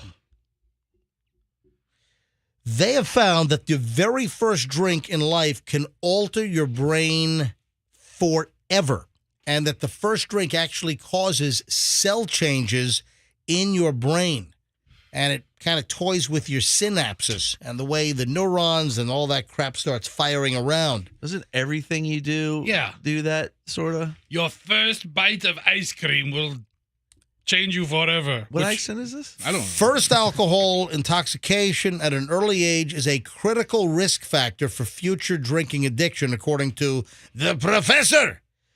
Brain scans, they tested this on mice and other animals, but they found that brain scans of mice who were intoxicated for the very first time showed lasting changes to their brain and how the neurons communicated even after the first drink and even after... Yeah, they're mice. What, they have a little mouse nightclub set up here with a little disco ball? Yeah. Little mice rave. I like a cheese martini. No, listen, you ought to see the cute little mouse CT machine they have. Seriously? The little So adorable. the little CT scanner. It's the size of a toaster oven. It's a little bitty. They put them on the table. They roll them in the little rodent CT machine, little CT scan. Let me drive my mouse car home. I'm okay to drive. Cat scan? What was that? Would you still call it a cat scan? Oh, the cat and mouse scan. It's an MT machine. All right, do you want to hear about the mitochondria? Yeah, let's hear about the mitochondria. No, I don't think Are we need to still do that. talking about the University of Cologne's terrible study? It is a terrible study. Made up fake news science? It's a terrible study because I hate studies that like go so far back in time you can't do anything about it. Like, let's do another study about how if you didn't wear sunscreen when you were 5, that you're going to have moles all over you. Okay, I mean, like, what can you do about it when you're 25? Nothing. And I saw a rat doing a funnel one time. Yeah, he was funneling a fine. beer. He was good. I saw Mouse doing beer pong with those red Solo cups. Seriously. Look, guys, don't yell at me. Why are you chastising me? I'm bringing you new science from the University of Cologne in Germany that your first drink rewires your brain. How about they stick to research on cologne? Yeah. What happens if you drink cologne? Yeah. I guess ask Kitty Dukakis about that, right? No, I was rubbing alcohol. Oh, I'm sorry. Whatever. All right. A couple of Elon Musk stories, and I know that Froggy loves this because Froggy gets to... Be Elon Musk for the time being, of course. He sounds nothing like that. Oh, what do you know about being Elon Musk? You're nothing but a big fat man sitting there looking like a big grape. You're Speaking sounding of like... Elon. He sounds like a male Anna What's her? Delvey? Anna Delvey from... I love Anna. She's one of my good friends. From Inventing Anna. All right. Couple of Elon Musk stories here. Yeah. First of all... Yeah. Yeah. He doesn't do the yes thing. Yes, go ahead. As far as we know, he probably does it in private all the time. I gotta try to find my audio of the yes guy. He's having a Tesla board meeting. Yes. Do you want to make it bullet? Yes. Bulletproof glass. Okay. Yeah. All right. Elon Musk story number 1. He has responded to the people that were shooting videos of them using their kids to test out the self-driving Tesla feature of avoiding a pedestrian. And Elon Musk that is bat bleep crazy. That is crazy. Yeah. Why would you ever do that to the children? All right. So there's a couple of videos that I saw where they were actually using like a real kid. And then there are other videos where they were using like little kid mannequins. Come here, little Bobby. Stand right here. Okay. I'm going to act like a cone. So Elon Musk is, I guess, chastising anyone that would use... Who would do that? Who would do such a thing? Again, I've seen 2 different videos. I've seen a real person. I've seen a real kid being used to see if the Tesla, auto avoidance works in the self-driving mode. And then there are other videos of a Tesla running over a child mannequin. When I was dating Amber Heard, we used her for some testing as well. She would drop duties, and the car would slalom around the piles. She was the sole reason you almost didn't go with white leather. All right. Musk's electric car company has sent a cease and desist letter to a group called the Dawn Project over allegedly defamatory video showing a self-driving Tesla colliding with a doll meant to represent the child. It's a 32-second-long viral ad which includes an appearance by this guy, Dan O'Dowd, calling into question the safety features of Tesla's autonomous full self-driving software. So you've got the video of a child mannequin, but then I've also seen videos of like real people being used and to see if the auto driving pedestrian auto sensing stuff. So Elon Musk is all pissed off that this advocacy group, which is obviously calling into question on how effective the Tesla self-driving mode is, as it runs over child mannequins. All right, I have the video here. It's done by The Dangers of, or it's on a website called It's Test called Track. The Dangers of Tesla's Full Self-Driving Software. And this is this guy, what's his name? Dan O'Dowd. All right, here we go. It will blow your mind. But does it work? Oh, this happens over and over again. 100,000 Tesla drivers are already using full self-driving on public roads. I'm Dan O'Dowd. I'm a safety engineer. And Tesla full self-driving is the worst commercial software I've ever seen. Tell Congress to shut it down. Paid for by the Dawn Project. So the guy says it's the worst self-driving software he's ever seen. All right, the guy makes a relatively convincing argument. Yeah. Dan O'Dowd, I'm going to build a special rocket and shoot it directly at your face and blow you to smithereens. How crazy would it be if, like, one of his rockets went wonky and just took out O'Dowd's house? Dan O'Dowd, you will be incinerated. So space. I have my incineration gun. So you're saying that a SpaceX rocket is going to be programmed to hit this guy's house? It's going to be a tragic accident. It's just going to be an oopsie that we're going to make in the headquarters. Hang on. I got a call here. Brad is in Hudson. Brad, hi. You're on the MJ Morning Show. Hi.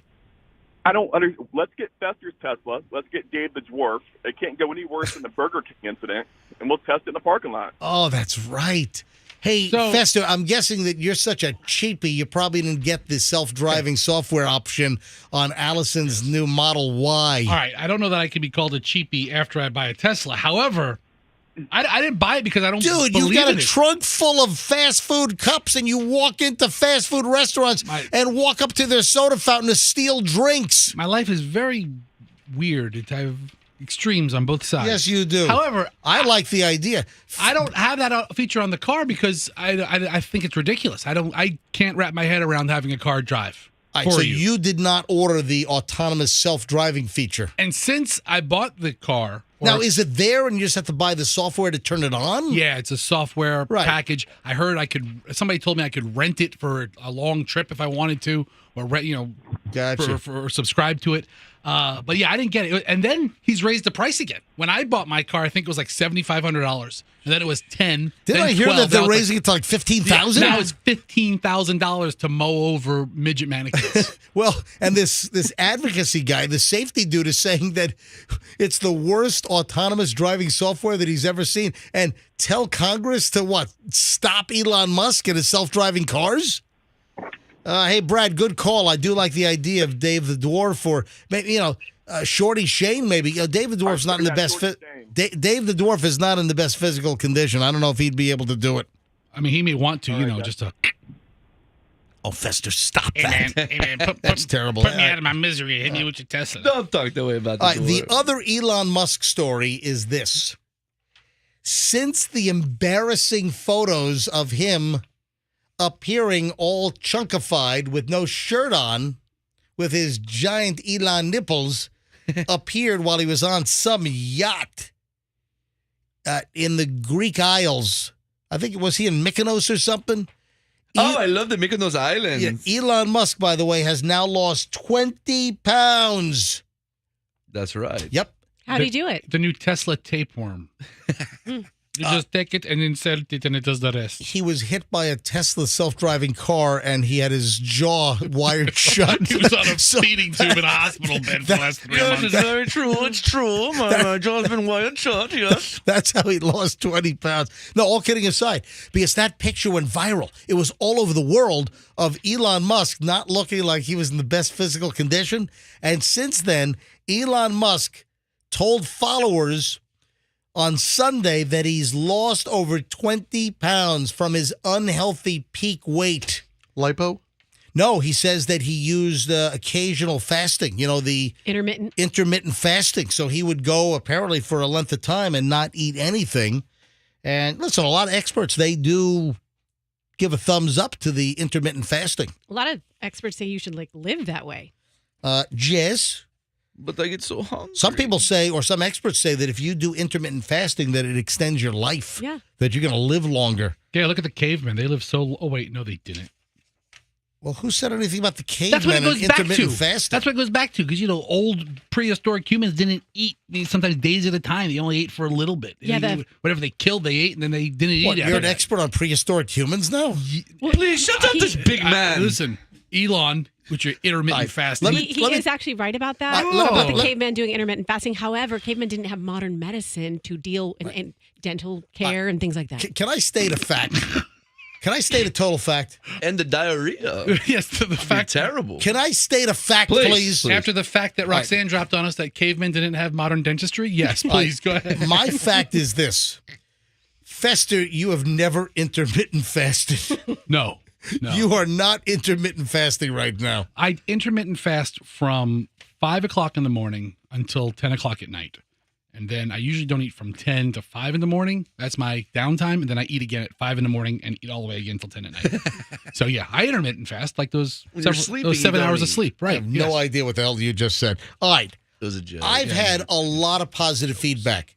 When we told the story yesterday about how over the weekend I was filling up the car at Walmart gas right there at Dale Mabry and 275 in Tampa, I told the story how I was filling up the car, and I noticed right next to me, we talked about this yesterday, that at the pump next to me, there was a new-looking Kia Telluride SUV, and I remembered that earlier last week, we had done a story how the Kia Telluride and the Hyundai Palisades, that there were nearly 300,000 units that were being recalled because of a fire hazard, something with a trailer hitch package and a circuit board, and the circuit board is just, I guess, spontaneously combusting. It's catching on fire. So you had Kia and Hyundai tell owners of these vehicles, do not park the car in your garage. In fact, park the car away from your house in case it happens to burst into flames. So there's a recall going on. And I'm pumping gas yesterday or over the weekend at Walmart. And yesterday I told the story that I asked the people at the gas pump. I kind of went up to them and said, hey, did you know that your car might be under recall because of a fire hazard? And they didn't know. And all of you guys were busting on me. All of you guys were just making fun of me, Fester and Roxanne and Froggy. Well, you're annoying to people. I was not annoying. Guess what? We took phone calls on this yesterday, and most people that called in supported me and thought I did a nice thing by telling the Kia Telluride people next to me, hey, did you know that there's a recall on some of these vehicles? I don't know if yours is recalled. And most of the callers, I think it was almost every caller except for one. Was it one, Andrew? It was one or two. Yeah, but the bulk of the callers good job. And then guess what? The picture of their Kia Telluride at the Walmart gas pump, I took a picture of their vehicle, and then I wrote a little narrative of what I did, and the comments online are great. The comments online on my... folks, if you don't follow me on Instagram, you never know what's going to pop up. So give my personal feed a follow. I'm Certified MJ Radio. I changed it. So my personal Instagram is Certified MJ Radio. And, of course, the morning show account is on Instagram, MJ Morning Show. So give us a follow both places. Certified MJ Radio and then MJ Morning Show. So let me share a comment. And look at this. I printed it out. Oh, great. I printed this thing out from Desi Danny 10. Although everyone was busting your chops today about the car recall, I had heard about the recall last week on the news, but quickly thought I would have been notified if I were on the recall list. After hearing your show today, I decided to call. And guess what? My 2022 was on the recall list. My appointment is Thursday. Thanks for the reminder. Desi Danny 10 sending me a note thanking me for my public service work here on the MJ Morning Show while you guys are busting my chops. Wow. None of this changes the fact that it's creepy. None of it. And rather annoying. I mean, It none is of it. not creepy It's for a me little- to. It is Okay, not. fine. Listen, I'm not going to relitigate this thing. I'm just telling you. I'll tell you Thanks, Desi. I gave people a heads up next to me just like we talked about it on the air. We talked about it last week. And then I gave these people a nice heads up at the gas pump. They had no idea there was a recall. And guess what? They had the trailer hitch package. So most likely their 2022 Kia Telluride is part of the recall. They could have been parking that in their garage later that evening, and that thing could have just gone up like backdraft. Hey. Yes. Froggy, in the office, do we still have that arm sling?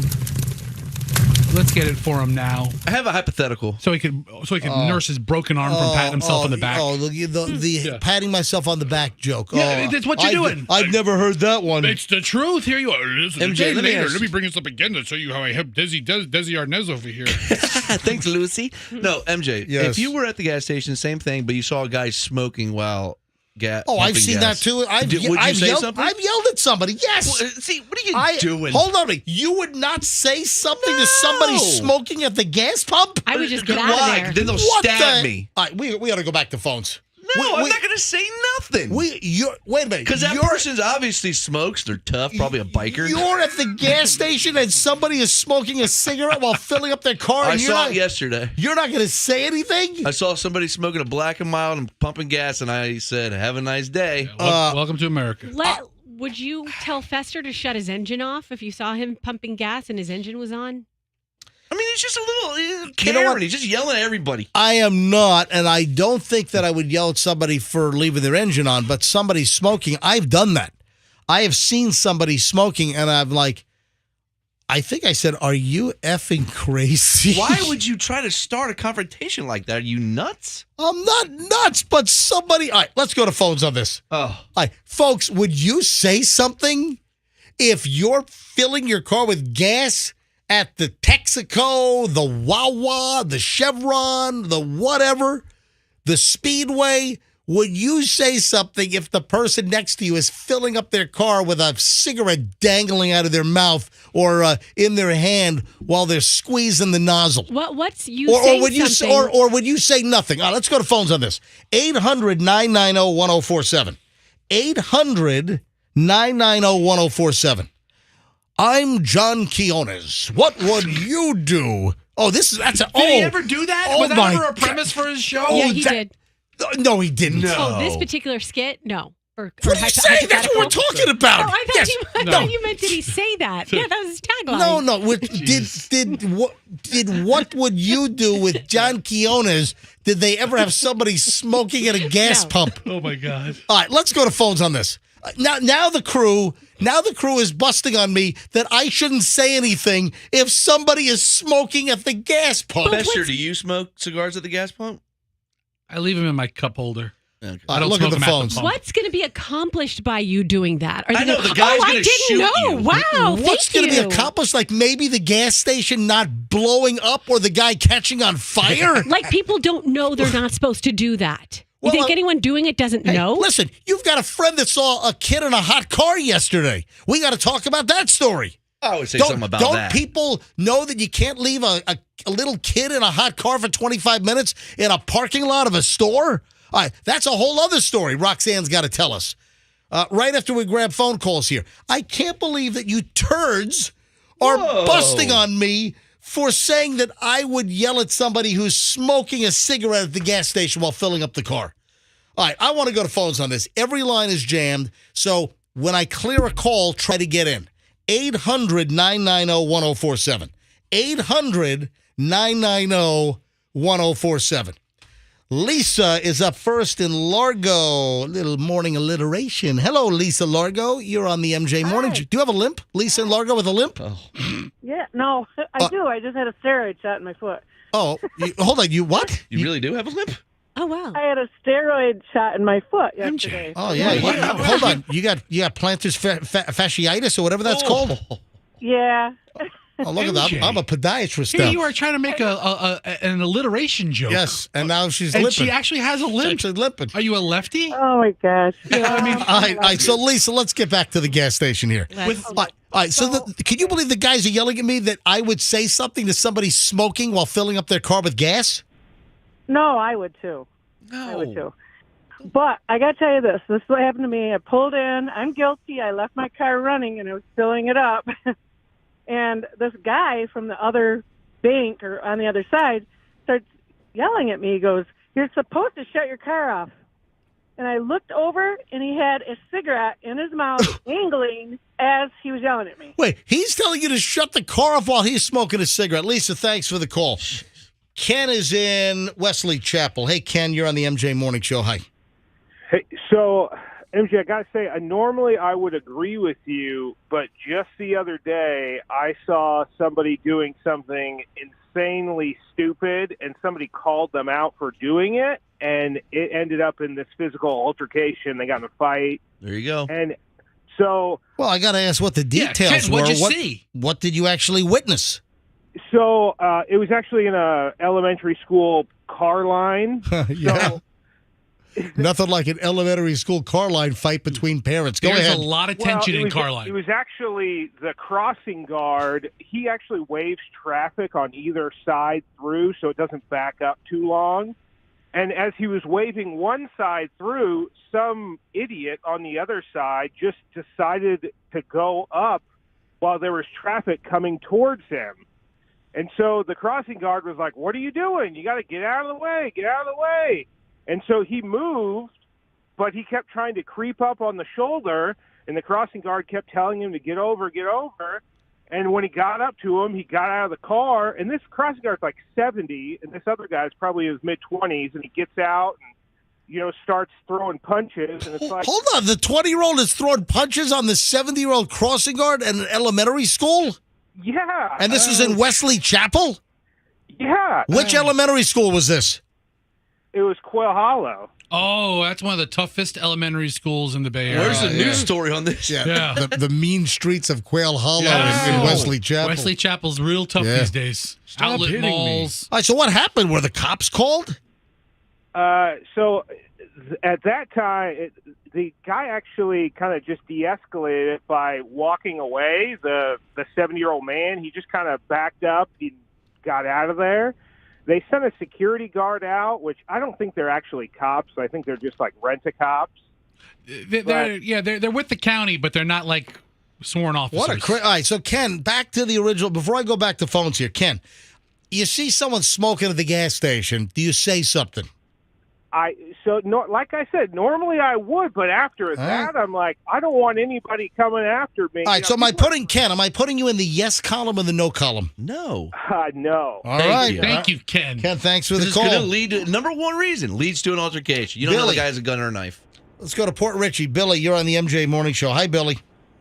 Hi, MJ. First of all, love your show. Listen to it every morning. Thank you. What do you do? I work for the federal government now, but I hauled hazardous materials for 30. No, I'm talking about what do you do if you see someone smoking? Yeah, but it's fun. It's fun hearing what you did for all these years. It's not a first date, Billy. All right. So what do you do if you see someone smoking at the gas station? Absolutely, tell them to put it out. 100%. Because the fumes are more flammable than a liquid, and on a hot day, you can see the fumes. They drop down and travel along the ground. Yeah, you can see the wavy kind of airish kind of stuff. Thanks, buddy. I appreciate the call. Darlene is in Lakeland. Hey, Darlene, MJ Morning Show. Smoker at a gas station. What do you do? Say nothing. And I'll tell you why.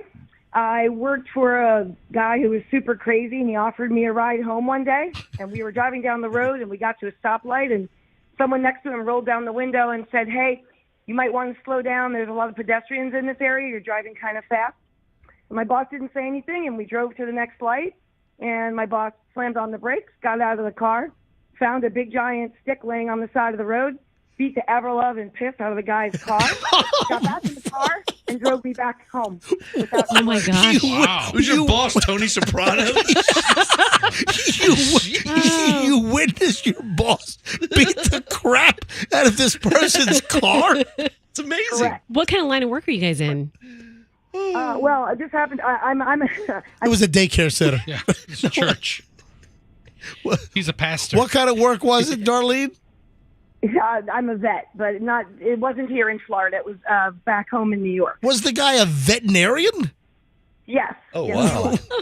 He loves animals, but not My people so God. much. What kind of patience does he have with a testy Shih Tzu, you know? Golly. That is crazy. Darlene, did he get in trouble? Oh, no. He just kept driving. He dropped me off at my house. But they never came after him? They didn't get the license plate number? Would you? Oh, my God. That's crazy. Psycho vet. Darlene, thanks for the call. Let's grab, is it Vicky or Vic? How do you pronounce your name? Is it Vic? Is it Vivky? It's Vicky. The C and the V are right next Oh, to each hang other. on. the Okay, keyboard. Andrew just corrected the screen. It's Vicky. Vicky's in St. Pete. Hey, Vicky. Hi. All right. What do? You see someone smoking at a gas station. What do you do? I would definitely say something. Yeah, I mean, would definitely say something. how do you not? All right. Have you ever seen someone smoking at a gas station? Yes, I have. And did you say something? Not at the time because we were already on our way out anyway. So, but if All I, right, so let the fire and the explosion affect somebody else. Is what that was your? well, I would have said something, but if I think if you'd have to read us first, but yes, normally I would say something. Vicky, thanks for the call. Carrie's in Tampa. Hey, Carrie, you see someone smoking at a gas station while filling up. What do you do? I would say, like, hey, dude, you might want to go up and smoke or become a towering inferno, but that doesn't mean I want to go with you. Good enough. So I got you in the I would say something column. She had a whole Johnny script. is in Tampa. Hey, Johnny, you're on the MJ Morning Show. What do you do if you see someone smoking at the gas station?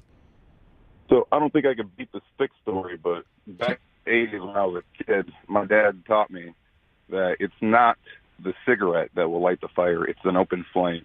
And he proved this to me by putting a lit cigarette out in his full tank of gas. What? Yeah, I've heard that too. I've seen videos of guys. Is your dad insane? Yeah, I've seen videos of people like filling tractors, smoking cigarettes because it's a lit flame, not a burnt end of a cigarette. Like the spark of a lighter will light the gas, but the smoking of a cigarette won't. But so I am not afraid to smoke when I'm filling up my car. Oh, so wait, you're saying that you're saying you smoke when you fill up your car? This is a reason to. I don't know what you're talking about. but no, he's right, MJ. Johnny, if you light a cigarette standing there next to the pump, then you might be in trouble, right? Absolutely. Because you have the Bic. You're flicking the Bic, and it has the flame. No, That's what Blick is the art store. That's what catches the fumes. But a lit cigarette isn't going to ignite it. So Johnny's another argument why not to say anything. Johnny sounds like a nice guy, and he's done his research. Just let him be. Sounds like he smokes while he pumps gas. Johnny's Roxanne. a funny guy. All right, Johnny, have a great day. Did you see the video I sent you guys a couple weeks ago of the gas station? Yeah. A guy got arrested at the gas station, and he was right by the pump, and they tased him, and that put him up in flames. Oh, that's right. He was tased at the gas pump, and that put him on fire. So I guess maybe a flame does do it. All right, Sue's in Pinellas Park. Hey, Sue, I'm just going to take a few more calls. We got to move on. Hi, Suze. But the phones have Hi. exploded like somebody's smoking at a gas station. All right, Sue, you're on the MJ Morning Show. Go ahead. Yeah, hi, guys. I once saw somebody, they were on their cell phone making phone calls, and I told them that they could create a spark. Oh, and my. it was dangerous. And they just looked at me like I was stupid, but they said, thanks for letting me know. You know what? I've heard that, and I've even seen little stickers. I don't know if I've seen those lately, but is that possible? I have seen the no cell phones stickers at gas stations. But again, I don't know if they're common. I'll admit, I've been on a cell phone at the gas station. Mm-hmm. I don't know if there's any case whatsoever of there being a fire because somebody was on their cell phone. Well, I think sometimes people just have a lot of combustion in themselves, and they'll just like combust. Spontaneously combust at a gas station. So maybe, that's where it started. I got to be honest, Sue. The cell phone thing doesn't bother me. Now, if someone's smoking a Pall Mall or a Cool Menthol, that's a whole different story. Sue, thanks for the call. How about Bonnie is in Tampa? Hey, Bonnie, MJ Morning Show, you're up. Good morning. Hold on, what are you laughing at? I'm just thinking, if I see somebody smoking a menthol, I'm not talking to them at all because they'd kick my ass. Menthol people are tough. Hey, Bonnie, you're on. Go ahead. Okay. I would say something to somebody, but in this climate, you have to be very, very careful. I mean, one time we pulled up to a light, and the guy's car door was open, and I pointed to him, told him his car door was open. He showed me the muzzle of a shot-off shotgun. Whoa, hold on a second. Wait a minute. Wait a minute. The door was open. Hazard County? Bonnie, if you don't mind, you would do that to sweet Bonnie? You sound like a sweet lady. This guy, hold on. Bonnie, where were you? Where did this happen? This was in Tampa. This was actually going towards Brandon. All right, so what road were you on? What was the intersection? Do you remember exactly where were you? I was on 301, almost Brandon, near the fairgrounds, actually. I think. And you tried to tell somebody at a light that their door was partially open, and then they showed you the muzzle of a sawed-off shotgun? Yes, sir. What'd you say, Bonnie? I said, "Oh shit!" Bonnie. That's exactly what I would have said. Verbatim, Bonnie. That is what I said. Now, I guess that's what you would say. If you're listening in the car, MJ had to dump what Bonnie just said. Yes, but I did. That is exactly what I would have said. I didn't mean to. I'm sorry, but I know. All right, Bonnie, I got to roll. All right, Bonnie, thanks for the call. I want to do a podcast with Bonnie. Call She's back got some stories. anytime, but don't curse. All right, so Bonnie, if you're watching MJTV, or if you catch the podcast later on, you will hear what Bonnie just said. She just dropped the S-bomb. I'm like, what did you say? Oh, bleep. That's right. So, on the air on 104.7, on the federally regulated broadcast frequency, I hit the dump button. Yes. However, on the Wild Wild West internet, it lives forever. On the MJTV feed and the podcast feed, the S-bomb will remain. Calls are insane. We're getting some crazy calls. Listen, you never know what's going to happen on this damn show. All right, 2 more calls, then I got to move on. Rodney's in Tampa. Hey, Rodney, you're on the MJ Morning Show. Hi. Without a doubt, I'm saying something. I've actually thrown that washer fluid stuff that they have there that you can clean your windows with because the guy wouldn't put his cigarette out. So I filled up a cup, walked over to him, and threw it right in his face. I said, now your cigarette's out. Oh my God. I'm not looking to die. And you know what another scary thing is too? I noticed a lot more of these gas stations are having these smokers, those guys that smoke food and sell it, with these open flames right over there by the vents. Oh yeah, I've seen that. Oh yeah, like a barbecue pit or something. They got a big old fire going on. A food truck 50 feet away is not going to light up gasoline there, tough guy. Wow. Hey, Rodney, thanks for the call. I love this. The calls are great the on calls this make thing. me never want to leave my house again. So Rodney threw a whole cup of the dirty windshield, water. the dirty water to clean your windshield with. His ass better be able to cash the check his mouth is writing, man. All right, last call. Ray has the final word on this. Ray's in St. Pete. Hey, Ray, you're on the MJ Morning Show. Hi. Hey, how you doing? You see someone smoking at the gas station while you're filling up. What do you say? Oh, I've already had it happen. I'm actually, I know Roxanne. I used to do her TV show. I'm a chef. Me and my brother Joe used to be the chefs for the Lightning, and I'll give a little shout out to I've seen you. yeah. I've seen you on TV before. I don't need your whole resume this morning. No, we're Ray. catching up. Ray's a friend. Call her later. So Ray's, I'll tell you what, Ray is what?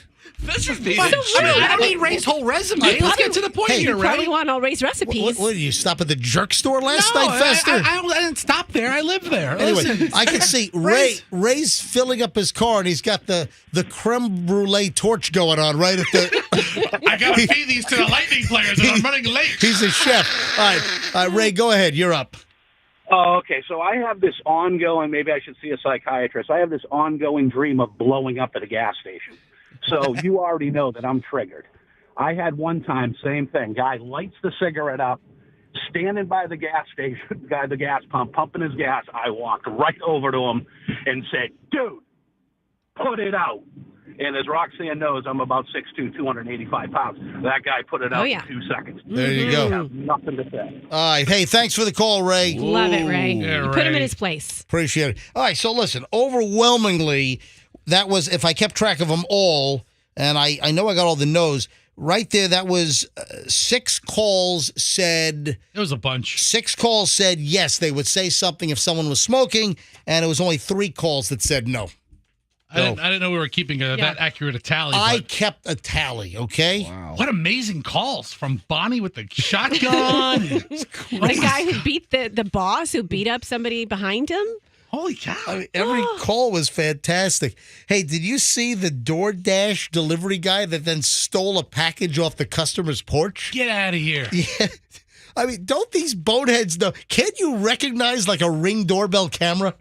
They're everywhere. Yeah, aren't they the most obvious thing ever, right? Yeah. This is out of Polk County, and a food delivery guy was delivering, I guess, DoorDash or something.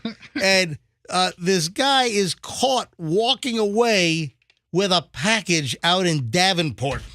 Authorities say that Moises Rios Avila, who resides in Kissimmee, was captured on one of the home security cameras taking an Amazon package after he delivered the person's food via DoorDash. Come on, Moises. So what does he think? I deliver one thing to them and I take one away. One for you, one for me. Just walks off with their Amazon package right off their damn porch. The whole thing was caught on the Ring doorbell video. So not only was this guy on Ring doorbell video, which I'm guessing that the Ring doorbell folks, they're probably going to put that in their video Hall of Fame, right? But it turns out that the guy's license plate number was also caught on the Homeowners Association surveillance cameras on the street. Yeah, when you enter the community, a lot of them have cameras right there. Wow, Moises, bad move. And then the Polk County Sheriff's Office. You know what? We got to call Grady Judd. Let's call Grady. You want to call Grady? Did he have a press conference about it? Did he make any pun jokes about it? I don't know. Listen, Grady's always entertaining. I love having Grady Judd on. Hang on. I'll dial him up. Hang on. Grady, Grady. Oh, there he is. We call Grady's cell, see if he'll pick up. Talk about a DoorDash. 863. Watch this. Sheriff Judd's going to call him a DoorDash dingbat. Watch, something like that. Watch. He already has a joke ready to go. Grady Judd's the best. No, he's the best. All right, hang on. Pick up the phone. All right, hold on. Pick up the phone and see if Grady picks up. And he knows Fester because Fester brought his daughter over for a tour. And I have pending charges in Polk County. No, you don't. You have a Grady Judd doll. Yeah, he's the best. It's 8:32. I don't know if Grady is available, but it's always great to have him on. Anyway, this dude was tracked down, and he told the Polk County Sheriff's deputies that he took the package as a prank. He was charged with burglary and petty theft. I mean, how insane is that? You deliver the food via DoorDash and you steal the person's package. Anyway, this story, out of the area here now is going viral and it's becoming a national story, apparently. Yeah, Sheriff Judd's phone went to voicemail. Yeah, he might be doing something. MJ, have you ever seen the Mark Rober videos on YouTube? Do you know what I'm talking about? Oh, is that the glitter guy? The glitter bomb guy. Yeah. He's one of my favorite guys But on the YouTube. early ones, there was some debate whether they were real or fake. Or Every year he makes them. He's like on year 5. Yeah. And they're awesome. The glitter bombs, where somebody, the whole premise was that a porch pirate steals the package, then he's got it all rigged up with a camera system and and the video, and he captures someone opening up the package they stole, and then the thing goes. And it winds up and it flings 18 pounds of glitter all over their house. He has them now where it sprays skunk spray. It has sirens. Oh, it's awesome. You would get a kick out of his. Hey, videos. I'm calling Grady Judd on my cell phone. Here, Okay. grab that because he'll recognize. Because I'm in his directory, so he'll recognize maybe it's me. And then before we move on, maybe we can get him on my cell. Hey, listen, he could be in some kind of an important meeting right now. Hey, Sheriff, this is Fester from the MJ Morning Show. Hey, buddy. MJ wants to talk to you about the DoorDash dingbat.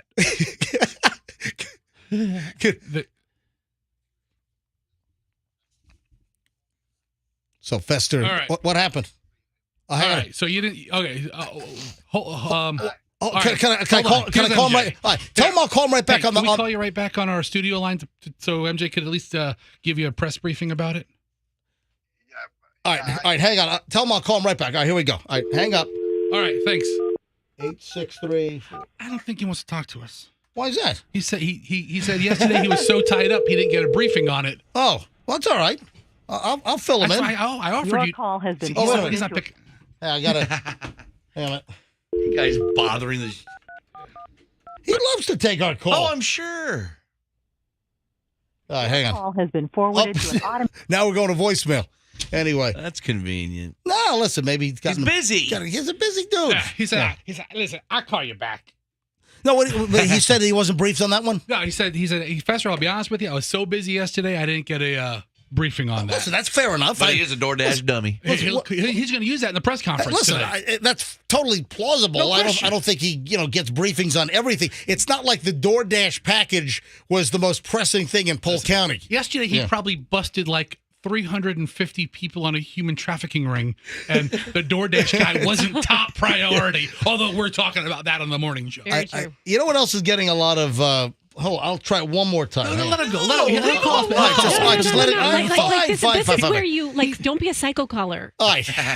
Did you see the story and this video of a guy floating for 38 miles in a hollowed out, 800-pound pumpkin on the Missouri River? Missouri. That goes through Missouri. What? No, it goes through Maine. Yeah, it's not that long. No. That's a Midwestern. This guy is inside an 846-pound hollowed out pumpkin. And he's going downriver on a 38-mile journey. Happened last week. The guy's name is Dwayne Hansen. Of course his name is Dwayne. He grew it himself. He named the giant pumpkin Berta. And he might have set a world record for being the only guy to travel 38 miles in a hollowed-out pumpkin with a paddle. Yeah, nobody else did that. That's a claim to fame right there. When it's in the water, you can't even tell what it is. It looks like a raft. And apparently, it took him over 10 years, or nearly 10 years, to grow the perfect pumpkin that could act as a vessel. What a complete hump. So a decade of just walking out in the field and nope. The guy celebrated his 60th birthday last week and floated down the Missouri River in an 846-pound pumpkin. Now, there's a reason why I'm doing this story. And I don't know if any pictures are online. I know that I have a picture at home in one of my files. All right, you ready for this, guys? I don't know if I've ever revealed this ever. Camp story? No. Thank God. I think I know what it is. What is it? How could you possibly? It just popped into my head. Did you put one of your kids in a pumpkin and they got stuck in it for a photo? No. I did that. No. I had a general manager, good guy, Steve Lappa. General manager Steve Lappa in West Palm Beach. Now, before I came to the Power Pig in February of 94, I was over at WOVV, Star 95.5. It's now like Wild 95.5 over in West Palm Beach. And I worked there for about a year and a half or so. And I was the morning guy. I did the MJ morning show over there. And then the Power Pig called me and said, man, would you be interested in talking to us about becoming our new morning guy? And that's how MJ and BJ began. But it was Halloween. It would have been Halloween of 93. And Steve Lappa said, I got a great idea. And it was always about selling a remote. He wanted to sell an appearance and a morning show appearance in in West Palm Beach. He bought an 800-pound pumpkin. It was this crazy. It was a massive pumpkin. He bought, and we cut the top off. We hollowed it out, and he wanted me to be the first morning guy to broadcast the entire morning show from inside a pumpkin. So I literally had to sit in a pumpkin. It's so humiliating. In a Perkins parking lot. Halloween 1993. Just months before I came to the Power Pig. Things were going to turn around for you. Yeah. Man, that's wacky. Today on Morons in the News, we got me in a pumpkin. I've got a picture of that, folks, of me in a flippin' pumpkin. That must have sounded bad of the hollowness of it. Right? No, because it put was a face? No, it was scooped out. I wasn't like inside where we closed it up and put the top back on with the stem. That's no fun. No. Oh, you're just sitting in I was sitting in it like a tub. So I sat in the entire pumpkin. I mean, that's one of the more humiliating things I think in my broadcast career. And I actually have a picture of it. And I'm just standing in the pumpkin. I'm holding the microphone and I'm doing the show. And hey, Fester, I don't know if you do a quick little search, go to Google and type in Palm Beach Post. Palm Beach Post MJ. This guy's crazy. MJ radio pumpkin. Broadcast pumpkin.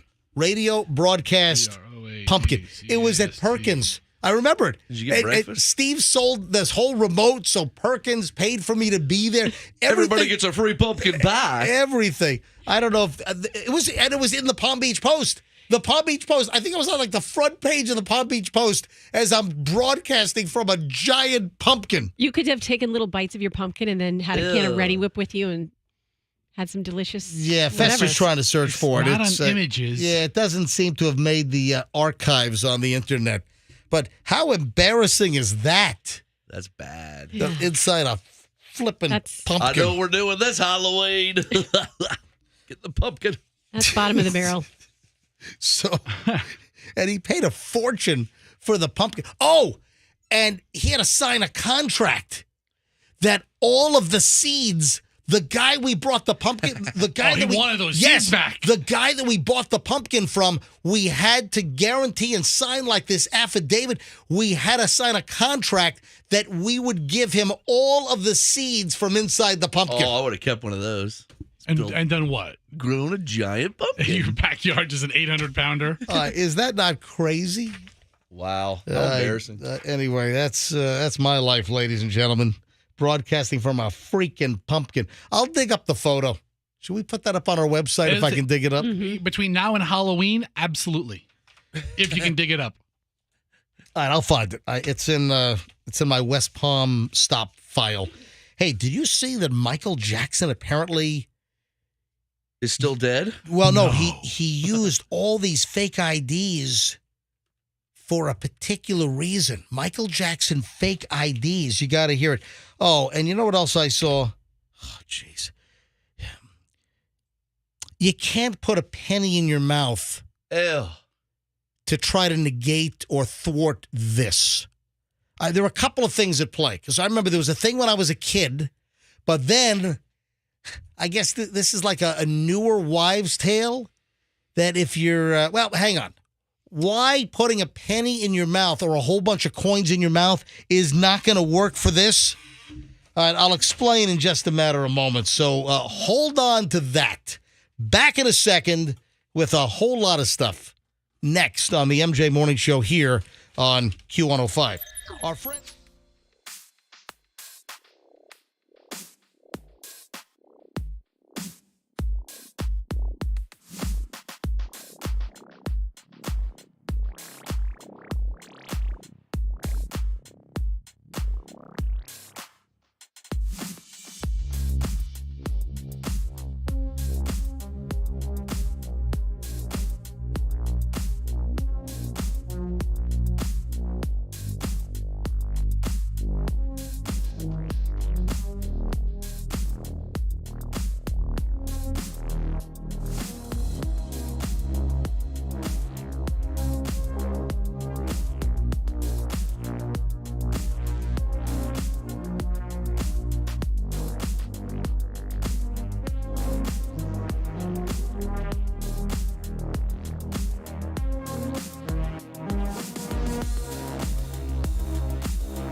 Got a long chunk of the MJ Morning Show starts right now. All right, Michael Jackson first. Got a lot of items here, and then Roxanne wants you to know that it was not her kid that was left in a hot car in a shopping center parking lot, but we do have a story nevertheless. Hang on.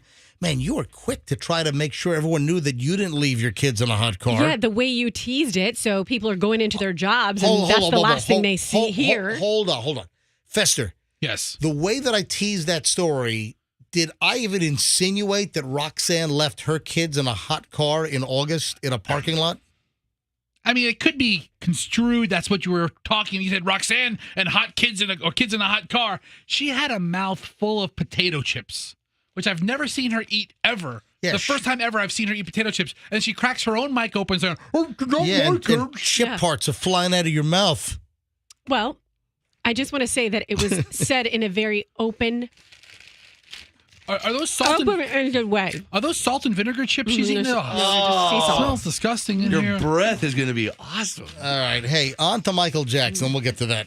So Michael Jackson, according to a new revelation, Michael Jackson used 19 fake IDs in order to get drugs. You're going to say noses. This is according to a new documentary. Well, and of course, he died after his physician, that Conrad Murray, Dr. Murray, would put him into nap time by injecting him with propofol. Give me more propofol. At home. That's called the milk of amnesia, by the way. I've been juiced up with propofol, I think, twice. Yeah, when medically done correctly, it's an amazing drug. Just when I want to sleep. No. I had my wisdom teeth out, and they gave me that stuff. No, they didn't. Not my wisdom teeth. I had some surgery. Your canines? Your pancreas. No. I lost that years ago. No, you didn't. I think it was when I had ulcers, maybe. Your spleen? Maybe. I've had propofol twice, which is what killed Michael Jackson because he dosed him up too heavy.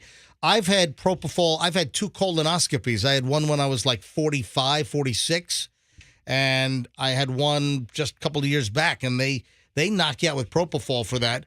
And then I'm trying to think, when I had my surgery on my thumb, when I smashed into the tree while doing a tree run at Vail, and the Stedman Clinic did my my surgery on my thumb to put my thumb back together with my titanium plate inside. I don't think that was propofol. I think I was under general anesthesia for that. Propofol rules. Well, Not for Michael Jackson. Well, not if you take it every night. Yeah. Remember, that was ruled a homicide. Yeah. And Murray took the blame. What doctor is shooting you up with propofol just so you can go to sleep and get a good talk about a really long, restful sleep. Yeah, he had a lunatic for a patient. Yeah, well, listen, Michael Jackson clearly had some mental issues as well. This is it. But now there's a new documentary out. According to this new documentary, TMZ Investigates. Man, they're on a roll. You got TMZ Investigates Richard Simmons. Oh, Richard Simmons made a statement. Did you see that? Well, it was like an Instagram post, right? I think this is the new arm of TMZ to get into long-form investigative journalism. Yeah. So TMZ investigates who really killed Michael Jackson. Wow, they're hitting all the hot spots. And this is coming out next month on Fox. I think they're doing a Britney Spears documentary also. Britney Spears, why is she taking her clothes off and posting it every 7 minutes on Instagram? Tonight on Fox. So TMZ is getting into the investigative, I guess, collaboration business, and they're running these on Fox. But some of the details that are coming out is that in order to score pills and prescriptions that he'd been using for a long time, that he had up to 19 fake IDs in order to score under different names and everything. Who didn't recognize him? Yeah, I mean, he walks up there, No, I don't think Michael Jackson was going in himself. I think he would moonwalk into the thrifty drugstore on La Brea or whatever. Put the drugs in my sparkly glove. I mean, he has 4 brothers. I mean, there's 4 names right there he could have dropped. Jackson created 19 false aliases to collect different drugs. My name's Tito. Could have dropped his sister's names too. He had multiple and different doctors that he was involved with. He would go to Dr. A, ask for a sedative. Then he'd go to Dr. B, may ask for the same one. You had Jackson's plastic surgeon, Dr. Harry Glassman, claims that Michael's responsible to a great extent for his own demise, but he certainly had a lot of help from the medical community. Listen, they enabled him. Yeah. Doctors, and listen, this Conrad Murray who juiced him up on propofol to take a nap and ended up killing him, people around Michael Jackson enabled the guy. And that's what happens where you have too many people that fall in and they want to cater to and, play up like the Emperor's New Clothes crap. You got to be able to tell somebody that no. And the issue was that people wouldn't tell Michael Jackson no. Hey, I'd like that little 8-year-old over there. No! His handlers just handed him whatever he wanted. Give him propofol, too. I'd like that cute kid from Home Alone. No! I'm going to pour white wine in a Coca-Cola cup. No! Oh, Jesus juice. Is that okay? No! Oh, darn. The issue was that no one told Michael Jackson no. They enabled him. I want a monkey. All right, here you go. Thank you. It was so easy. What are you going to name that monkey? Papa. There you go. All right, Roxanne, before I get to the pennies in the mouth. So Roxanne was arrested yesterday for leaving her 2 kids in a hot car. Other shows are doing morons in the news about me. In a Five Below parking lot. No, she wasn't. No, it's not Roxanne. Can you imagine if someone just tuned out? Someone just got to work. They turned their car off and they go in, oh my God, I just heard Roxanne from the MJ Morning Show was arrested for leaving her 2 kids in a hot car. Yeah. All of Roxanne's hoity-toity friends are more offended that you said she went to a Five Below. Oh, yeah. Roxanne went to a Five Below. When you guys mentioned Five Below that day, I thought it was a bar where you drink where it's 5 degrees below zero. Yeah, like Ice Bar or something? Yeah, that's what I thought you were talking about. Yeah, or what? One of those rolled Vietnamese street cart ice cream places. You ever have rolled ice cream? Yeah. There was a place in Chinatown called 10 Below. All right, so Roxanne, that's in Manhattan. So Roxanne, it's not you, it's a friend of yours that was cuffed and stuffed for leaving her kids in the car, right? Yes. No. All right, here's the story. And you tell it. A friend of yours witnessed kids left in a hot car. What happened? One child. So I'm on the phone with my girlfriend, and we're just chit-chatting. What's her name? Denise. Oh, yeah. She just made that up. Yeah. Is Denise. Yes, she just made that up. And I'm Denise. Does she have little hands? Yes. She does. And a giant bubbly the forehead? The name is irrelevant. Yes. Is she from the Finger Lakes? All right. Go ahead. What happened? So she and I are chit-chatting, and so we're talking for a while, and she's getting ready to run into the errand that she was running. And what store was it? Do you know? It was a drugstore. Okay. And so she is talking to me and she goes, oh my God. I think there's a baby in the car next to me. And so she's like, I got to go. So, and that was it. And then so later, I didn't hear from her. I texted her. I was like, so obviously you got the story later. Yes. What happened? So what happened is she looked over and there was a baby which she estimated to be 1 to 1.5, 1.5 years old. Just strapped in a car seat? No, in the front seat, in the driver's seat. A 1 to 1.5 year old was just standing in the driver's seat, what, clutching the steering wheel? I don't know. And like so, Toonsis the driving baby? Yes, just like that. So she said she immediately called law enforcement and they were asking her questions like, how old is the baby? You know, a baby or what if it was Shorty Shane? Oh, if it was one of his stunt videos. That's still awful. Shorty Shane shouldn't do those kind of videos. So it was a real 1.5 year old, right? Yes. So, all right, so your friend calls 911. What happened? Aren't you supposed to answer? No. 911, what's your emergency? Okay. All right, fine. Okay. You do this right.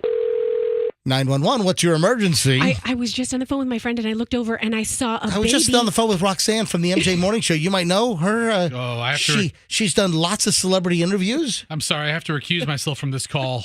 Next. All right, go ahead. So then she says she was. Oh wait, am I still on the phone? No. Just tell the story. Just tell the story. Role play time's over. Just tell the story. Yeah, play time's over. So she ended up. So she gets off the phone, and I guess law enforcement's on the way, and then the woman comes flying out of the store, and jumps in the car and just takes off. And as my friend did they was put the walking kid in, back in a car seat, or was there like no car seat? That's what my friend said. She's like, she didn't even strap the kid in. She didn't do anything. And then so she went into this place. I don't know what drugstore it was.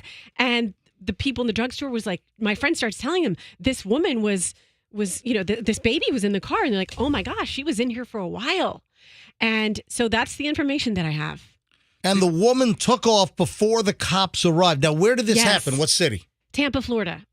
Okay, so you sure it was in Florida? All right, there's also a Tampa, Kansas. There's a Tampa, Kansas. Yes. You sure it wasn't Tampa, Kansas? There is a Tampa, Kansas? Yeah, so let me look up drugstores in Tampa, Tampa, KS drugstores. All right, hold on. You keep talking, Roxanne. I'm going to get to the bottom of this right now. Okay. So the cops show up. Did your friend wait for the cops? From my understanding, no, she did not wait for the cops. I don't know what. Her name's not Denise, is it? It's Kettle. She's making up names. Stop asking names, MJ. Kettle. God. Just stop. Kettle. What, Kettle One? No. Okay, so listen. I don't know if I haven't had the follow-up if she spoke to the police. Get her on the phone right now. Dial her up. Let's talk to her on the show. I'm not going to. She listens to the show all the time, and she is not the type of person that would ever want to talk to us. You think what do you mean she's not the kind of person that ever wanted to? What, is she too good to call the MJ Morning Show? She's just not participate in this show kind of person. Sounds like she's too good to talk to us, MJ. Oh, my God. Well, who do you hang up? Who do you hang around with? Some people just have privacy that they Is there any chance that Denise Kettle One is listening right now? A strong possibility. All right. Denise Kettle One, who saw the baby in the car at some drugstore parking lot yesterday and called 911. Could you please call us right now? And I want to know if you're not the kind of person that would call our show. All right. If you're Roxanne's friend and you're listening right now, call us 800-990-1047. 800-990-1047. Let's go. Roxanne's friend, if you're listening, Roxanne says it's a strong possibility that you could be listening. Tell us the story from yesterday. Let's go. 800-990-1047.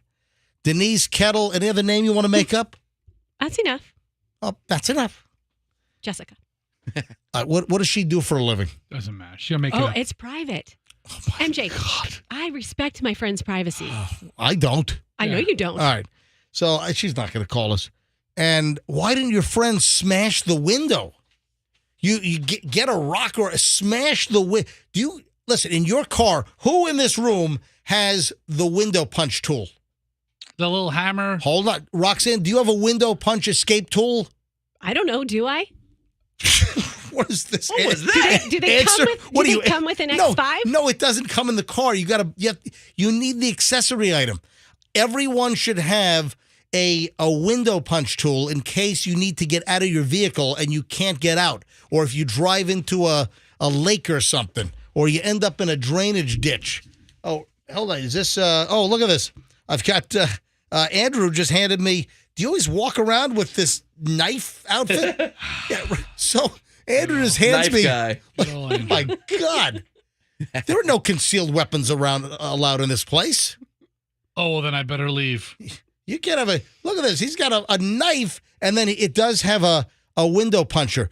But I've got one in whenever we have a vehicle right now. We only have one car right now, but we have the punch tool where you hold it, you punch it into the glass, and it's spring loaded, and it'll shatter the window to help you get out. Plus, it has a seatbelt cutter. So if you're stuck and you can't get out of your seatbelt, then you can slice the seatbelt as well. That one has a seatbelt cutter on it. But listen, the question is, if you see a kid in a hot car, if you see a child in distress, that some ass clown mother or father leaves a kid in a hot car, you seriously, you can smash the window. The cops will tell you if you've got a child in distress that looks like they are maybe about to pass out, or maybe they already are passed out, bust the window safely away from the kid and get inside that car to get a kid. You know what? Let me see if we can grab law enforcement here. All right, if you're a cop, if you're a police officer, you can either identify yourself in your agency or you can remain completely anonymous. If you are a police officer, if you're a firefighter, if you're EMT, you might be still working or you might be retired. Call us up. Aren't you allowed to, if you see a child left in like a parking lot in the middle of the summer in a hot day and the kid is in distress and maybe about to pass out, I believe that legally you're protected if you break into the car, smash the window to get the kid out. What, under like some Good Samaritan law or something? All right, 800-990-1047. So if you're law enforcement or you're fire, EMS, fire up the phones. Can you break into a car to save a kid that is roasting inside because some moron parent left the kid in a hot car in a parking lot? I believe you're allowed to bust the window to get in to save the kid. Agree or disagree? And you can remain completely anonymous if you want to. 800-990-1047. 800-990-1047. Or listen, you might be a lawyer. Police, fire, rescue, lawyer, active duty, retired. Answer our question. Can you break the window to get into the car to get a kid out if they're in distress? All right, Andrew's screening calls right now. 800-990-1047. 800-990-1047. And then I had to get into putting loose change in your mouth. Ugh. I don't know why the heck this thing is circulating. All right, let's grab law enforcement. Anonymous in Pinellas. Hello, Officer Friendly. Welcome to the MJ Morning Show. Hey, MJ and everybody else. How y'all doing this morning? We're doing well. So you are currently on the job? I'm off today. Today's my day off, but I listen to you when I can. Excellent. All right. So you're in the mall parking lot. You're in a supermarket parking lot. You've got a kid in distress, sweating up a storm. A parent left a kid strapped in the car seat in the car. What can you do? That window's getting smashed. All right, so I would be, if I see a kid in distress and I don't think I can wait for the fire department or police to arrive, I'm able to safely break that window to rescue the child? Absolutely, because in reality, the people they're being neglectful. Have you ever come across this situation? Animals, but not a child. Oh, what's the ruling on an animal? Let's say there's a dog in distress. Are you able to break the window as well? Absolutely, because now you fall under animal laws for that. Excellent. All right, buddy. Hey, thanks for listening. I appreciate it. Absolutely. Have a good day, everybody. You bet. All right, let's grab Teresa is in Plant City and retired. Hey, Teresa, were you a Plant City officer or a different agency? Different state. Different state. All right, so what state did you come from? Missouri. All right, and what was the rule in Missouri if a kid was left in a car in the summer hot temperatures? break the window, get the kid out. Yep. How long you been retired, Teresa? Oh, God. 7 years. Well, and how many years did you serve? Almost 20. Fantastic. Teresa, and you moved to Florida because of family, or what happened? I just wanted to move down here. Awesome. Welcome to town, Teresa. Have a great day. Oh, Fester's getting all aggravated because I'm interviewing Tammy. I'm having some small talk. I'm being friendly, and Fester's putting his hands up in the air. It's like the worst podcast. Small talk with MJ. We're being really rude to listeners today. Let's just get to it. Yeah. Tammy's in Tampa. Tammy's an officer. Hey, Tammy, welcome to the MJ Morning Show. Hi. Hi, how are you? Doing well. All right. Kid in a hot car, what is your take? Get him out. Yep. What's your favorite color? Tammy, what's your favorite color? All right, Fester, don't be a wise ass. MJ wants to have small talk with all the callers No, today. I don't. All right, so It's Tammy. orange. Mine too. That's amazing. Wow. All right. What's your favorite ice cream flavor? Fester, you see this knife that Andrew left in here? I'm going to shank you. All right, so Tammy, would it be illegal for me to shank Fester?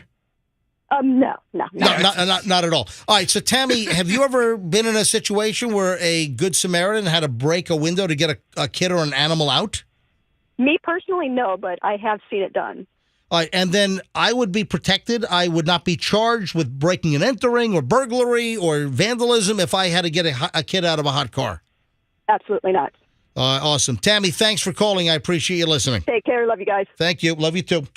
Hey, where's your favorite pizza place? Fester. I thought we could get lunch or something. She sounded really nice. Stop it. All right. Dude, texter hammer you and the way you treat listeners. Now, Roxanne, you got to show him that text during the break. What happened? One of the texters sent a text that was like, Fester's so rude, inconsiderate. Well, can you read it, Roxanne? I don't know if we have time. Maybe you can do it after the break, but just smashing Fester. Fester, I'm telling you, where's Fester's little jingle here? Hang on a minute. There's a reason why we've got a Fester jingle. Look. Here, listen, there's a reason why we had this made. People say Fester is a large, rude man. Here's a text. You ready? You want me to read it? Yeah, the texter said. People say Fester is a large, rude man. All right, go ahead. Good morning, Roxanne. I just heard the way Fester spoke to the caller that you had on. He is rude, unprofessional, insensitive, inconsiderate, and selfish. Someone should put him in line and get him to stop treating listeners this way. He has a job because people listen to the station, but we all have a choice, and we could change the station if we want. Oh, no. He must have forgotten that. Oh, no. Have a great day. Not the I'll never listen to your radio show again threat. All right, so not that. All right, now you're going to get all sarcastic about that? I'll never listen to your radio show. I'm turning his mic off. No. All right, I'm turning his mic off. No. Please, no, I'm so sorry. All right. Oh. I'm moving along. What are the green grapes? Because you look like one. All right. They're green grapes. All right. Professor, can you behave yourself, please? I don't know. All right. Green grapes are called green grapes. Nobody is behaving very well today at all, I have observed. I don't know why this is circulating, but this is on Reddit. I guess this is showing up on some of the social media platforms that in order to beat a breathalyzer, you want to put pennies in your mouth. Yeah, I've heard that. Well, yeah. Folks, that does not work. Sounds disgusting. Plus, can you imagine just grab a handful of change out of your pocket and you don't know where the hell it's come from and who's touching that stuff, and you want to put that in your mouth? Ugh. Let's get drunk and then I'll try it tomorrow. Do you have a breathalyzer? No, I don't know. Listen, it doesn't work. All right, folks, putting pennies in your mouth to try to avoid blowing over the legal limit, it does not work. It doesn't make the breathalyzer go haywire. You're just putting filthy, dirty coinage in your mouth. It's pretty gross. That's grime and germs and who knows what's growing on that crap. It doesn't. Who started this? I remember when I was a kid, and I think I first heard this in elementary school, probably second, third grade, somewhere in that. Do you remember the thing with a kid putting a penny in their mouth? No. The old story back then was if you want to stay home from school and you want to fake a fever, and of course it would have to be an oral thermometer. Oh. All right, not the other end. Depends where you put the penny, I guess. Yeah. Which I don't know. Why did parents insist on that, the rear end thermometer? It's actually a very accurate reading. I'm sure it is, but I don't know. Don't you still prefer that? I take my temperature daily. I actually named my thermometer. Yeah. Edgar. Yeah, I love Edgar and I are very close. Yes. All right. So that doesn't work either. But that was a thing when I was like in third grade. I'm at George W. Miller Elementary School in Nanuet, New York. And that was a thing going, oh, yeah, if you wanna have a fever, if you want to stay home from school, yeah, you put a penny in your mouth and then you put the thermometer in your mouth and you touch the penny and it'll make you have a fever. That's not true either. So, yeah, and if you try to beat, first of all, how about you don't drink and drive? How about that as rule number one? And not trying to beat a breathalyzer, which you're not going to do with that stupid thing. All right. Someone just texted me that if you put a penny in your mouth when you're taking a lie detector test, you can pass it. Oh, we just stop it. That is. Oh my God. No, they didn't. So they true. Didn't. Did they text you that? My sister did. Oh. Your sister's texting us? Oh, Denise, your sister? She texted me and festered the whole show. Yeah, she's texted me like 18 times today. Have I ever met your? I've never met your sister. I've never met her. No. Who's better looking, you or your sister? My sister's beautiful. Yeah, but Rox is better looking. Yeah, no, don't say that. I mean, Rox, it's true. Well, my sister's younger. Sorry, Ange. All right. Things that I just didn't know. Festa, did you send me the story about Chris Brown? Yeah, I saw this yesterday. I was like, holy crap. Things that you just don't know. Chris Brown, the performer, who doesn't have a very good track record with women. Chris Brown, he's the one that beat up Rihanna. Yeah. Remember they got into that fight inside of, was it like a rental Bentley or something? Or? It was in a Ferrari or something, or a Lamborghini. They were on their way to an award show? That's right, a Lamborghini. VMAs, I think. Exactly. Listen, he was arrested. People seem to have forgot about this, though. I don't know He seems to why. be back. I mean, he beat the daylights out of Rihanna. That is unacceptable. But I had no idea. Chris Brown allegedly owns 14 Burger King restaurants. Oh, really? Yes. Is he like the new Shaq? Yeah. He's on some list of celebrities that are in the franchise game. And he apparently has 14 Burger King franchises. Good for him. I mean, how do you get the time to run 14 Burger Kings if you're beating up Rihanna and have to do all kinds of community service work? I mean, same method to beat the meat into a hamburger. Oh, my God. He's tenderest Burger King burgers. I punch them all myself. Yeah, he knows how to form patties. But I couldn't believe it. Fester sends me a story that Chris Brown owns 14 Burger Kings. What are some other celebrities that own anybody else? I know that Shaq owns like 1 million franchises, but anybody else that's kind of weird? I got to find the list of celebrities who own franchises. Chris Brown just kind of stuck out on this list. Pee Wee Herman. He's a partner in Mel's Hot Dogs. Wow. I'm kidding. Rubens for little wiener joke. I like the Sarasota movie theater, dog. All right, let me take a quick break. We have additional Hollywood crap we got to get to. Did you hear about the Apple TV show that was shut down because they were threatened by like drug dealers and thugs? Well, was it Ted Lasso? No, it wasn't. Was it like some gang in England? All right, hang on. Oh, and we have an update on Phil Collins' big lawsuit issue with the estranged. Oh, and Froggy, you like Arcade Fire, right? Oh, yeah, I love those guys. Oh, we got to make sure you find an Arcade Fire song. Like them? No, we talked about that years ago. Oh, okay. Yeah. Oh, we got an issue. You know about the singer with Arcade Fire? Yeah, I don't know about it, but I know him. Oh, no, there's an issue. There's a problem. Oh, God. All right, hold on. And I don't know what's going on with cars associated with Princess Diana, but there are like 2 stories about Princess Diana and cars. And, of course, she met her demise in a Paris tunnel in a Mercedes, and I was inside that tunnel just last month in Paris. All right, hold on. That and a whole lot more. Where are you guys going? I'm not even in break yet, and all 3 are filing out like you're running to. All right, back in a second on the MJ Morning Show here on Q105. Don't move.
9:31. Hey, a quick little note here. Our thoughts go out to the family and friends of Nina Paholke, who grew up here. She went to Freedom High School. She played basketball at USF, and she was a newscaster. She was a weekend anchor at News 9 up in Wisconsin, and apparently she took her own life. And it's making national news. And our thoughts go out to family and friends of Nina, who grew up right here in the Tampa Bay area and passed away in Wisconsin, up in Wausau. So, terrible story. And obviously, if anyone is suicidal, please, they have the new suicide hotline, which went into effect. Is it 988? Is that the number to... Is that what it is? Festa, double check for me. But any mental health issues, please get help and don't do anything. Call, it's 988. Yeah. And the new national suicide. So just like 911, well, listen, if you can call 911 as well, but the suicide hotline is 988. If ever you're feeling, that bad, call 988. If you know somebody that you think needs some kind of help with mental issues or this kind of stuff, you got to address it right away. 27 years old, and it's making national news. She was a news anchor at News 9, WAOW. And thoughts to her friends and family right here in the Tampa Bay area. Just a terrible story. All right, so shifting gears, tough segue. A listener sent us this giant box. Froggy, can you get that box and hand it over to Fester? Well, sure.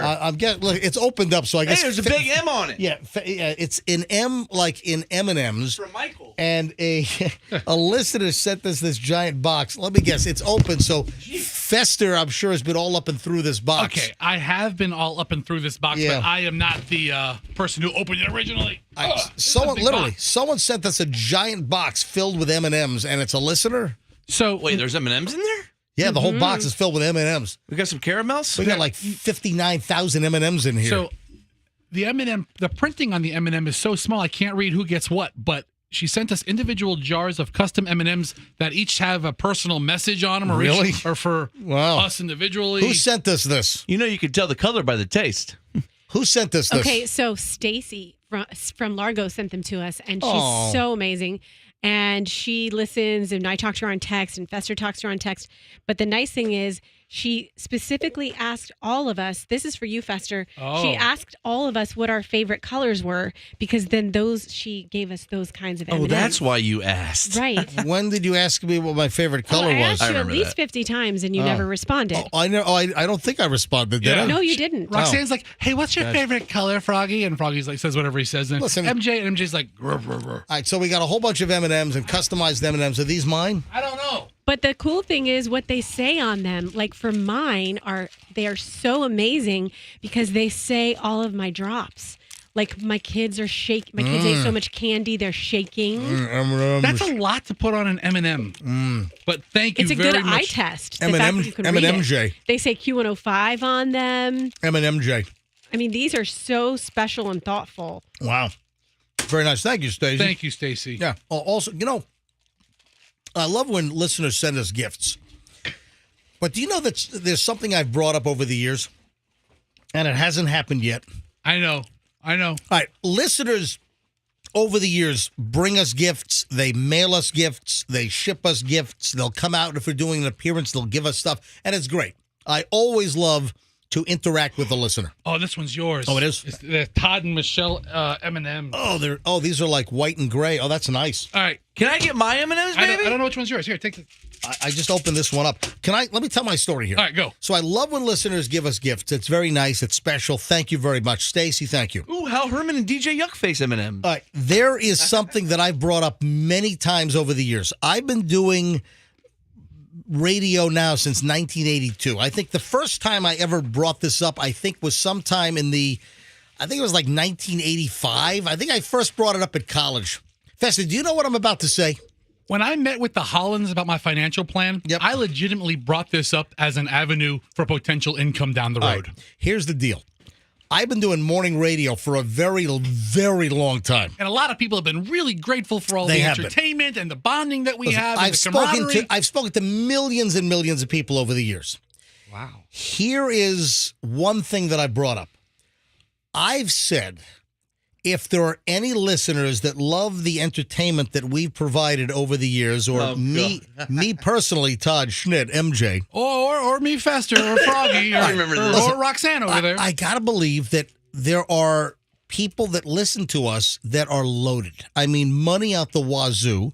Maybe they don't have family or friends, and maybe they hate their family. Maybe they don't want to leave all their money to, like, their pet cat, Felix. I forgot about this wish of yours. Right. I've brought this up probably a dozen times over the years. Why doesn't a really rich listener cut me in on their will? Why don't they leave a ton? Seriously, I've entertained for free. So why doesn't a listener ever, why don't I get a call from a lawyer? By the way, you might not know them, but Clara passed away. Not Clara. And can you come down for the reading of the will, please? And I go to a lawyer's office and to MJ Todd Schnitt from the MJ Morning Show, Clara leaves you the sum of $26.5 million. All right, MJ, you are playing such a big game on this. I mean, listen, I'm not looking for multimillionaire listeners. I'm looking for average run-of-the-mill listeners who just have a couple of possessions. What's going on with your friend Matt? What's the status there? Mac, he's doing great. Mac. Oh, he's fantastic. I'm seeing him today. You're getting all you his stop stuff, right? munching when you're on the air? Are you insane? These M&Ms are good. Come on. Yeah, my old man friend has no heirs. So how does he breathe? I'm his heir. We do mouth to mouth. No, but all kidding aside, over all these, I've been broadcasting for 40 years. This October will be my 40th year in radio. October, 40 years. And you're telling me I can't get a listener to cut me in on their will for a big chunk of change? Look, if you don't have an heir to leave something to, or just a portion of the estate, you can't work it in a little bit? All right, I got to lighten around a lot of stuff here. Ooh, maybe become a beneficiary of a life insurance policy. What is going on with Princess Diana? I mean, she's been gone for a while now. Rest in peace. So not a lot's going on with her. Well, no. Two of her cars. First of all, Princess Diana's old Ford Escort sold for over $750,000 at auction. Who the hell is paying $750,000 for some kind of 1980s Ford Escort? The heck? It went for $763,555. I guess it was this past Saturday at some auction at the Silverstone Race Circuit outside of London. Come on. This thing's worth... scrap. Even if it was Princess Di's car, who the hell is paying $755,000 or $763,000? I will say, nuts. This is a really good condition Ford Escort. It is. All right, the other Princess Di car story is the owner of the Mercedes that Princess Di was in wants the car back. And apparently the car has been in some kind of a scrapyard sitting there ever since it was towed away after the police investigation, after Henri Paul was driving drunk in the tunnel and crashed into the concrete pillar. Support. Yeah. Pillar, yeah. So for 25 years, this has been... It's been 25 years since Princess Di perished in the car wreck. Etoile Limousines... The owner, Jean-Francois Moussa, was the proprietor of the vehicle that the Princess of Wales died in alongside Dodi Fayed, and the driver, Henri Paul. The only one that survived was the bodyguard. And this was on August 31st of 1997. I know where I was. I was at Randy Michael's house in in Covington, Kentucky for the big WEBN fireworks weekend with the Labor Day thing. Yeah. I was out in Ybor wasted. Yeah. So Musa is 63 years old, and he claims that French authorities have not allowed him to take back the missing Mercedes-Benz S280. He says it's legally mine, but I have no idea where the car is. I saw a story like within the last couple of months that it is still like rusting in some kind of a lot somewhere in the Paris area. How do you not visit that, MJ? It was reported in 2017 the car was being held in a police impound lot in a shipping container in Créteil, in a city outside of Paris, if that's how you pronounce it. So I don't know. I got 2 Princess Diana cars in the news all of a sudden out of nowhere. All right, the Apple TV show. And I don't know the show, but Natalie Portman is in this Apple TV show called Lady in the Lake, and it films in the Baltimore area. Is it a new show? It's Apple TV Plus. No, it came out in 1950, and they've just no, but it's tooled it back up. Is it like face, dude? Season It's a limited series. It's a limited series starring Natalie Portman. They had to suspend production after locals near the set in Baltimore threatened to kill them and commit all kinds of violent acts. Yeah. All right, it turns out that I guess local drug dealers threatened to shoot up the set unless they were paid. Yeah, Baltimore's a tough town. Well, how about The Wire? Did The Wire ever get threatened? By the way, that's a great show. Michelle and I, a couple of years ago, we went through and we'd only seen a couple of The Wire episodes. We watched all of The Wire episodes from start to finish. If you're looking for some good old TV to watch, you know, The Wire, fantastic. Also, The Shield, The Wire, Soprano. I mean, there's a ton of stuff you need to go back and watch. So the guy behind The Wire issued a statement, and he said all through filming The Wire for 8 seasons or whatever they did on the streets of Baltimore, there are always knuckleheads trying to issue threats and act tough. Is that true? Yeah, but nothing ever happened. Wow. Well, guess what? It's happening now because the Baltimore police said that residents in the area warned producers that filming Lady in the Lake could be dangerous and that they could come back later and shoot someone if they continued to work on the 200 block of Park Avenue in the Bromo Arts District unless they were paid protection money or something. Do you know how much they asked for? $50,000. I said that, $50,000. Sorry, I was looking up at The Wire guy. Right. I know he issued a statement on it. So, all right. Oh, by the way, the judge says enough is enough.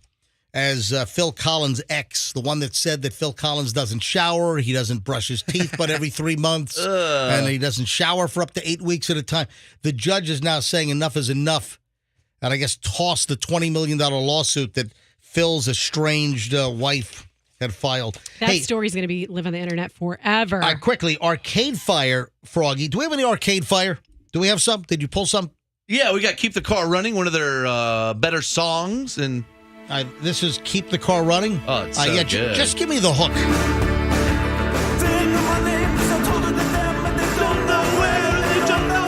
You see, the lead singer was accused of sexual misconduct, by 4 women. Oh. He's married to the ukulele player in the band. Well, guess what? I thought. Been accused of sexual misconduct by 4 people. The lead singer, or just one of the singers? Guy's name is I'll tell you, it's Win Butler. Is he the lead singer, not just the lead singer? He's a lead singer. I guess no, so. win. That's more like a lose. We got to go. I thought you were saying he was wanted for arson because he lit up a bunch of Pac-Man machines or something. Yeah, I'm up against the clock here. I got to take our break. We can talk to Stacy tomorrow. Stacy's calling in to I guess call in about us receiving the M&Ms, but I'm up against the clock. Thank you, Stacy. Thank you. We love them. I got to go because we're late. All right. Hey, folks, have a great day. We got to get into the whole Tom Brady rumor of plastic surgery. We didn't get to that today. All right, we're loaded, folks. We'll see you back here.